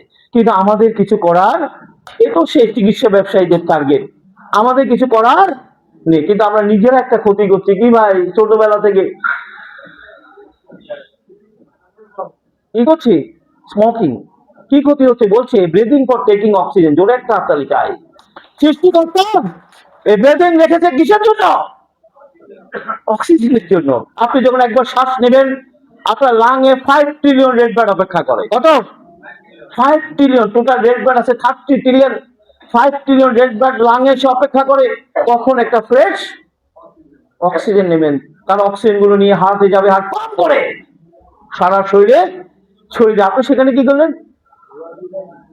বলছে প্রতি পাম্পে, প্রতি পাবে, মানে প্রতিটা টানে 5 ট্রিলিয়ন রেড ব্লাড অক্সিজেন ছাড়াই চলে গেছে। বিলিয়ন বিলিয়ন সেল ওই মুহূর্তে মারা গেছে। আপনি কিন্তু টের পান নাই। কেন পান নাই? এই কোষের বেঁচে থাকার ক্ষমতা কত? জোরে একটা হাতে 1000 ইয়ার্স। যতবারই আপনি কোষকে আঘাত করেছে, ততবারই সে কি করেছে? ঘুরে দাঁড়িয়েছে, তার ক্ষমতার ব্যবহার করেছে। কিন্তু 40-45 বছর পরে সে আর ক্ষমতা দেখাতে এই শুরু হয়ে গেল খেলা। কথা কি ক্লিয়ার? এখন আর সে আর ঘুরে দাঁড়াতে, এই মানুষ জটিল জটিল রোগ আক্রান্ত হয়ে যায়। এই জন্য 40-45 বছর পর্যন্ত আমরা বডির কোনো ক্ষতি বুঝতে, কথাগুলি বোঝা যাচ্ছে তো নাকি? আসুন, বিজ্ঞান আপনাদের জন্য আবারও সুখবর নিয়ে এসেছে। বলছে আমরা যদি এই কোষের অক্সিজেন ফেরত দিতে পারি, পুষ্টি ফেরত দিতে পারি এবং টক্সিন প্রত্যাহার করতে পারি, এই রোগটি, এই কোষটি আপনার জন্য আবারও ঘুরে দাঁড়াবে। আর এই প্রক্রিয়াটির নাম স্টেম সেল নিউট্রিশন থেরাপি। জোরে একটা হাততালি চাই। এটি সে চিকিৎসা পদ্ধতি যেটি 2012, 2015, 2016 সালে এর বিভিন্ন অংশে চিকিৎসা বিজ্ঞানের নোবেল পুরস্কার রয়েছে। এ বিষয়ে আমার লেখা আর্টিকেল আমেরিকার হার্ভার্ড ইউনিভার্সিটির নার্সিং ডিপার্টমেন্টে পড়ার জন্য নির্বাচন করেছে। একটা হাততালি পেতে পারে তো? আমি এতক্ষণ যে প্রেজেন্টেশনটি দেখালাম, এই প্রেজেন্টেশনটি আমেরিকার সেন্ট্রাল টেক্সাস কলেজ, এটা ইউএস আর্মি পরিচালিত কলেজ, তারা তাদের স্টুডেন্টের জন্য এই প্রোগ্রামটা নির্বাচন করেছে। শুধু তাই নয়, স্টুডেন্টরা অনলাইন থেকে এই প্রোগ্রামগুলো $20 অ্যাডভান্স পে করে দেখতে হয়। কারণ মানুষ সবচেয়ে বেশি ভালোবাসে কাকে? নিজেকে ভালোবাসে। আর নিজেকে ভালোবাসে বলেই সারা জীবনের কষ্টার্জিত অর্থ সব কার হাতে দিয়ে আসে? মুখে নল, পাশে নল, পেটে নল, কি বের হয়? ডেড বডি বের। এটাই তো নিজের জন্য করেছে। আমরা যখন ডাক্তারের কাছে যাই, আমরা বলি এ কত টাকা লাগে বলা তো যায় না, একটু বেশি করে নিয়ে আনে। ভাই কথা ঠিক আছে কিনা? আপনি যখন ডাক্তারের চেম্বারে বসে থাকেন, হ্যাঁ, কত সময় লাগে বলা তো যায় না, একটু বেশি সময় নিয়ে আনে। আপনি যখন ডাক্তারের চেম্বারে বসে থাকেন, আপনি নামাজ পড়তে যাচ্ছেন না, আপনি ওয়াশরুমে যাচ্ছেন না, ওর নামাজ কাজা হোক, ডাক্তার কাজা করা যাবে না। তার কথা ঠিক আছে কিনা? আমি অনেক কষ্ট করে ডাক্তার পাইছি। আপনার ভবিষ্যৎ প্রজন্ম, আমরা তো গেছি ভাই, আপনার ভবিষ্যৎ প্রজন্ম ভয়ঙ্কর ড্রাগ বিদ্যুতের শিকার হয়ে গেছে। শুধু 2036 সাল নাগাদ কেমোথেরাপির বিজনেস টার্গেট করা হয়েছে $460 বিলিয়ন। মানে কি? মানে ক্যান্সার থাকুক আর না থাকুক, কেমো একটা মারতেই হবে। আমি কি কথা বুঝাতে পেরেছি? কারণ বিজনেস তো রেডি ভাই, তো ক্যান্সার না থাকলে কেমো কি ফেলে দিবে তারা? মারতে হবে। কি বলবে জানেন? ও যে এখনো ক্যান্সার জীবাণু হয় না, তো 2টা মাইরা দেন। এখনো বলে, কিন্তু দেখবেন ও 2টা মাইরা দেন। 2011, এখন 32 সাল নাগাদ শুধু হার্টে রিং করানোর টার্গেট করা হয়েছে $11 বিলিয়ন। এখন $7 বিলিয়ন বিজনেস চলছে। কি বলবে জানেন? এখন আপাতত হার্টের সমস্যা নেই, যেন ভবিষ্যতে না হয়, যেন 2টা রিং করা যাবে। অথচ আমরা আজকে দেখলাম শুধু কোষকে সুস্থ রাখার মাধ্যমে সারা জীবন সুস্থ থাকা, জোরে একটা হাতে, সারা জীবন সুস্থ থাকা যায়। আপনার তো মৃত্যু নিয়ে ভাবার দরকার, মৃত্যু আসলে ছেড়ে দিবেন জায়গা, কিন্তু অসুস্থ কেন আপনি হবেন? মেসেজ কি ক্লিয়ার? আপনি এখানে সবাই ডাক্তার, বলেন না, আপনি আমাকে বলেন যে কেন আমি অসুস্থ হব। তো আসুন, আমরা এই কথাগুলো প্রচার করব, কারণ এই কথাগুলি প্রচার করার দায়িত্ব সরকার নিতে পারবে না। আমার আজকে গভর্নমেন্ট যদি বলে যে আমরা এই কথাগুলো, এই প্রেজেন্টেশনটা সারা বাংলাদেশে সরকারি উদ্যোগে প্রচার করব, পরের দিন সব ডাক্তাররা ধর্মঘটে যাবে, করতে দেয়া হবে না। কারণ কারণ এগুলো তাদের বিজনেসকে মারাত্মকভাবে কি করবে। আমি কি বুঝাতে পেরেছি? এই জন্য নিজ দায়িত্বে ভবিষ্যৎ বংশধরকে রক্ষা করার দায়িত্ব গ্রহণ করেন, এটি হলো আমার আবেদন। আসুন আমরা সংক্ষেপে বিষয়টা জেনে নিই। মনে আছে তো কোর্সটা কিভাবে সুপ্রেন্দ্র? এবং আমাদের আলোচনা কিন্তু শেষ পর্ব, মনোযোগ হারাবেন না। এটি ডিভিশন হচ্ছে, ডিভিশন হয়ে 220টা কোষে পরিণত হয়ে গেছে। এক একটি কোষ এক একটি অর্গানে পরিণত হয়েছে। এক একটি কোষ এক একটি অর্গানে পরিণত হওয়ার পর তার একটা কাজ আছে। বিজ্ঞানীরা প্রথম 220টি কোষের নাম দিয়েছে স্টেম সেল। কি নাম দিয়েছে? এক একটি স্টেম সেল এক একটি অর্গানে রূপান্তর হওয়ার পর সে অর্গানগুলোর একটি কাজ আছে, তাই এদেরকে বলা হয় ফাংশনাল সেল। তাহলে আমার হার্ট কি সেল, কিডনি কি সেল? কেন ফাংশনাল সেল? কারণ তাদের একটা কাজ আছে, তাই এদেরকে বলা হয় ফাংশনাল সেল। তাহলে বলুন তো দেখি, আমাদের দেহটা কোন সেল দিয়ে পরিচালিত? No, functional cell. এই যে আমি কথা বলছি আপনি শুনছেন, সব কোন সেলের কাজ? ফাংশনাল সেলের কাজ। আমি যখন ডাক্তারের কাছে যাচ্ছি কোন সেলের প্রবলেম নিয়ে যাচ্ছি? Functional cell, heart, kidney, liver, brain. আসুন বিজ্ঞান কি বলছে। বিজ্ঞান বলছে আপনার আমার বডিতে কোনো ফাংশনাল সেল 7 থেকে 10 বছরের বেশি বাঁচে না। অর্থাৎ 7 থেকে 10 বছর অন্তর অন্তর পুরো বডিটা নতুন তৈরি হয়ে যায়। এটি একটি নদীর স্রোতের মতো। আপনি নদীর যে পানিটা দেখছেন, এই পানিটা ওল্ড না নিউ? ঠিক আপনি যে দেহটা দেখছেন এই দেহটা নিউ, কিন্তু এটা এত ধীর গতিতে ঘটে আমরা বাইরে থেকে বুঝতে পারি না। আবার সব ফাংশনাল সেলগুলো একসাথে চেঞ্জ হয় না, এক একটা চেঞ্জিং টাইম এক এক রকম। যেমন ধরেন টোটাল রেড ব্লাড চেঞ্জ হয় মাত্র 120 দিনে। কত দিনে? 120 দিন পর একটা ব্লাড বডিতে থাকবে না। টোটাল লিভার চেঞ্জ হয়ে যায় 42 দিনে। ডাক্তার বলেছে লিভারের সমস্যা আছে কতদিন? বলছে লিভার ঝকঝকে কতদিন? আপনাদের সাথে নতুন চিকিৎসা মেথডের মেসেজ হলো ফাংশনাল সেলের কোনো সমস্যা নিয়ে মাথা ঘামানোর দরকার নাই। এটি সুস্থ থাকলেও থাকবে না, অসুস্থ থাকলেও থাকবে না। এখানে নিউ সেল এসে যাবে। আর নিউ সেল প্রমোট করার দায়িত্ব কার হাতে? জোরে একটা হাতার যায় কার হাতে? বিজ্ঞান শনাক্ত করেছে আপনার আমার বডিতে একটা শক্তিশালী কোষ শনাক্ত করেছে, যে কোষটির কাজ হচ্ছে যখন এই যে ফাংশনাল সেল বডি থেকে চলে যাবে সাথে সাথে সেই জায়গাটা সে রিপ্লেস করে দেবে। স্টেম সেলের ক্ষমতা হচ্ছে এটি যে কোনো ফাংশনাল সেলে রূপান্তর হতে পারে। স্টেম সেলের ক্ষমতা হচ্ছে সেই ক্ষমতা 1000 বছর পর্যন্ত পালন করতে পারে। জোরে একটা হাতালি চাই। চিকিৎসা বিজ্ঞানের যুগান্তকারী আবিষ্কার। বলুন তো দেখি, এই ছোট্ট আলোচনা থেকে কি আমরা দেখেছি ডাক্তারদের কোনো কাজ আছে? কথা বলেন না কেন? আমার তো অর্গানিক নাই, উনি কি করবেন? নিউ সেল এসে গেছে। তাহলে আসেন আমরা দেখলাম বডির ন্যাচারাল ল হচ্ছে ওল্ড সেল চলে যাবে, নিউ সেল রিবিল্ড হবে। কিন্তু ওল্ড সেল চলে গেছে, নিউ সেল কি হয়নি? রিবিল্ড। তাহলে তো আপনার কি হবে? অর্গানগুলো কি হবে? রিবিল্ড না করলে তো হার্ট, কিডনি, লিভার সব জায়গায় কি হবে? সমস্যা দেখা দিবে, কারণ রিবিল্ড হয়নি। তাহলে এখন এই সমস্যার সমাধানের জন্য কার কাছে গেলেন? ডাক্তার শুরু করছে এখানে হার্ট, কিডনি, লিভার। আগামী সপ্তাহে হাঁটুর ডাক্তার দেখাইতে হবে, কারণ সব সেল তো ড্যামেজ হয়ে যাচ্ছে। এই জন্য মাথা থেকে হাঁটু পর্যন্ত নামছে। আমি কি বুঝাতে পারছি? ধীরে ধীরে ডাক্তার নামে, কারণ কি সেল তো নিউলি তৈরি হচ্ছে না। তাহলে আমাদের সমস্যা কি যাচ্ছে? যাচ্ছে না। কেন যাচ্ছে না? কারণ আপনার কোর্স তো ডাক্তার চেনে না। জোরে একটা হাততালি যায়। ও মাইনিউট্রিশন ভাই, সমস্যা কোথায়? আপনার কোর্স তো ডাক্তার চেনে না। আপনি আছেন কার সাথে? আপনি আছেন কার সাথে? আপনি কি ডাক্তারের সাথে আছেন না নেচারের সাথে আছেন? আপনি তো আছেন ডাক্তারের সাথে, আপনার কোর্স তো ডাক্তার জেনে না।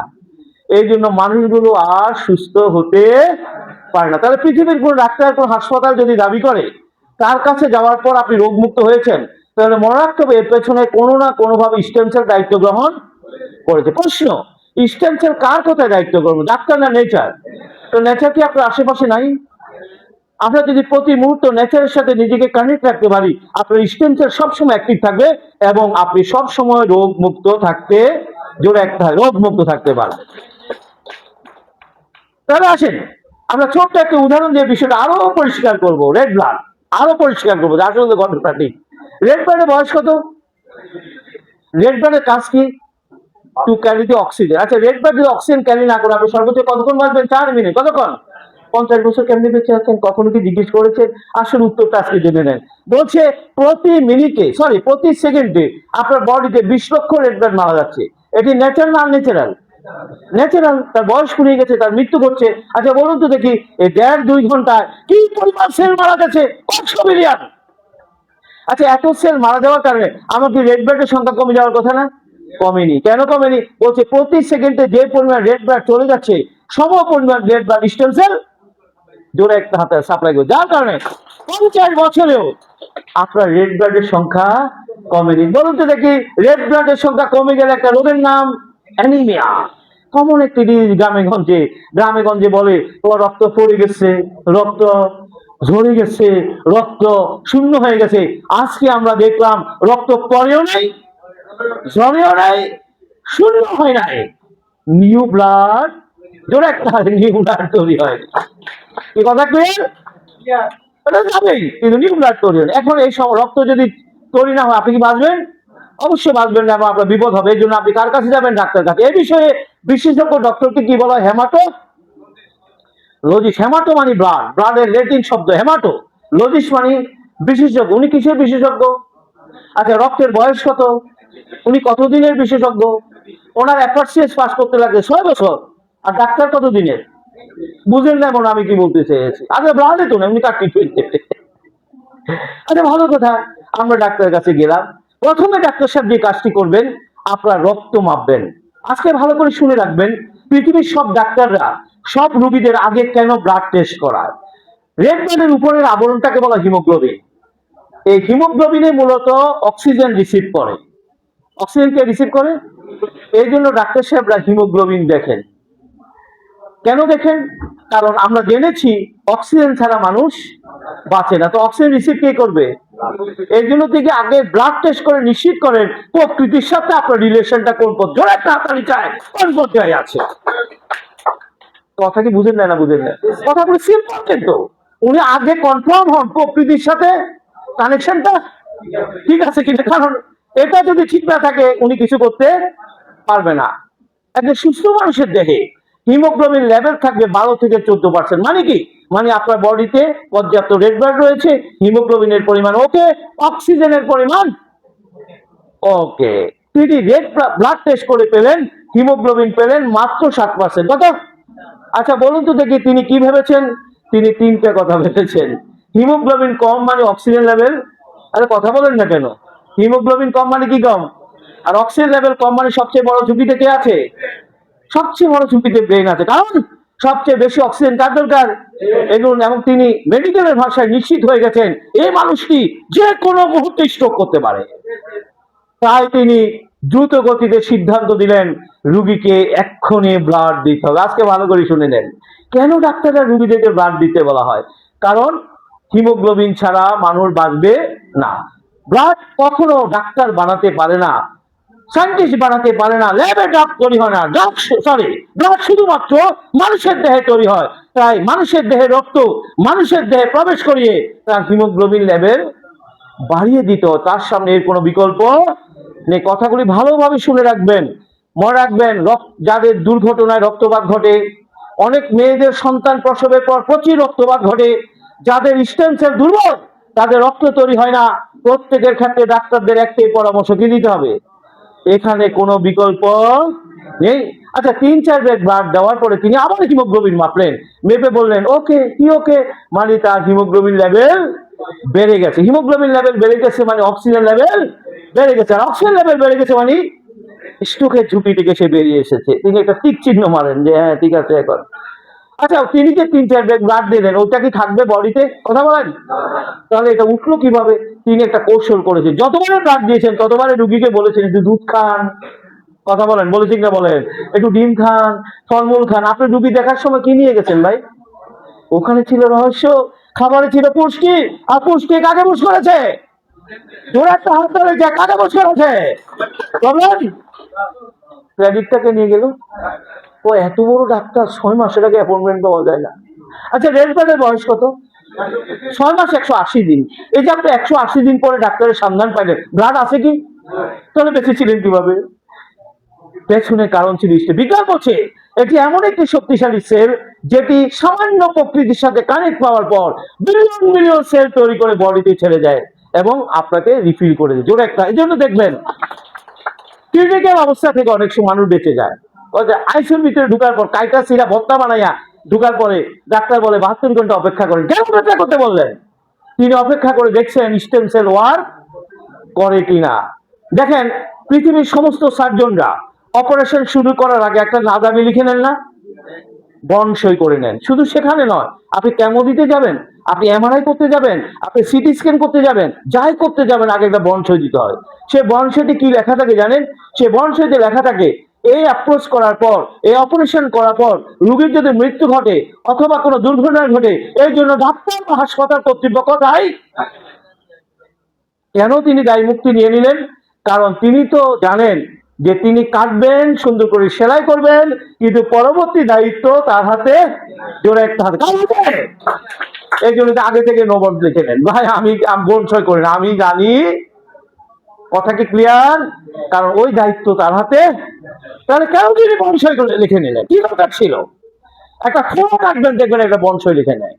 কারণ তিনি জানেন এই ফোঁড়া কাটার পর যদি সেটা স্টেম সেল ওয়ার্ক না করে, ওই ফোঁড়া থেকে মৃত্যু ঘটে যেতে পারে। Message clear? তাহলে আমরা পেয়ে গেছি আমাদের মেথড। স্টেম সেলকে হেলদি রাখার মাধ্যমে আমরা কিন্তু সবসময় সুস্থ থাকতে পারি। আপনার জন্য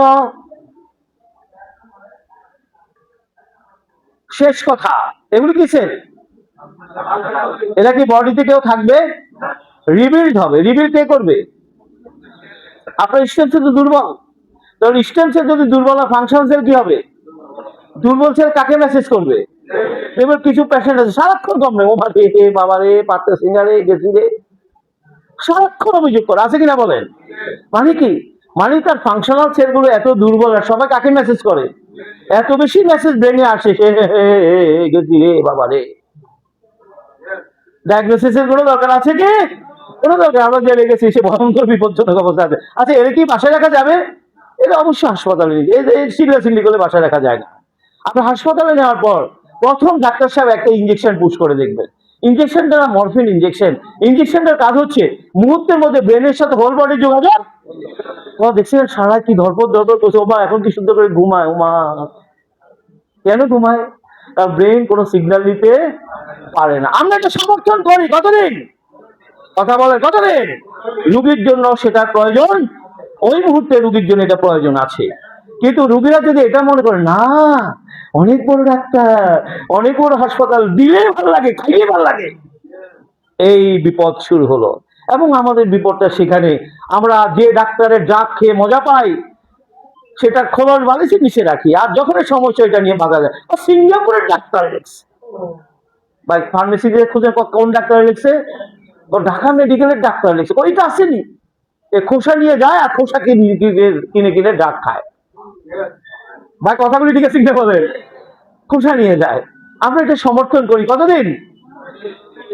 আমরা এর বেশি এটা সমর্থন করি না। বিজ্ঞানী সমর্থন করেন, আমরা নয়।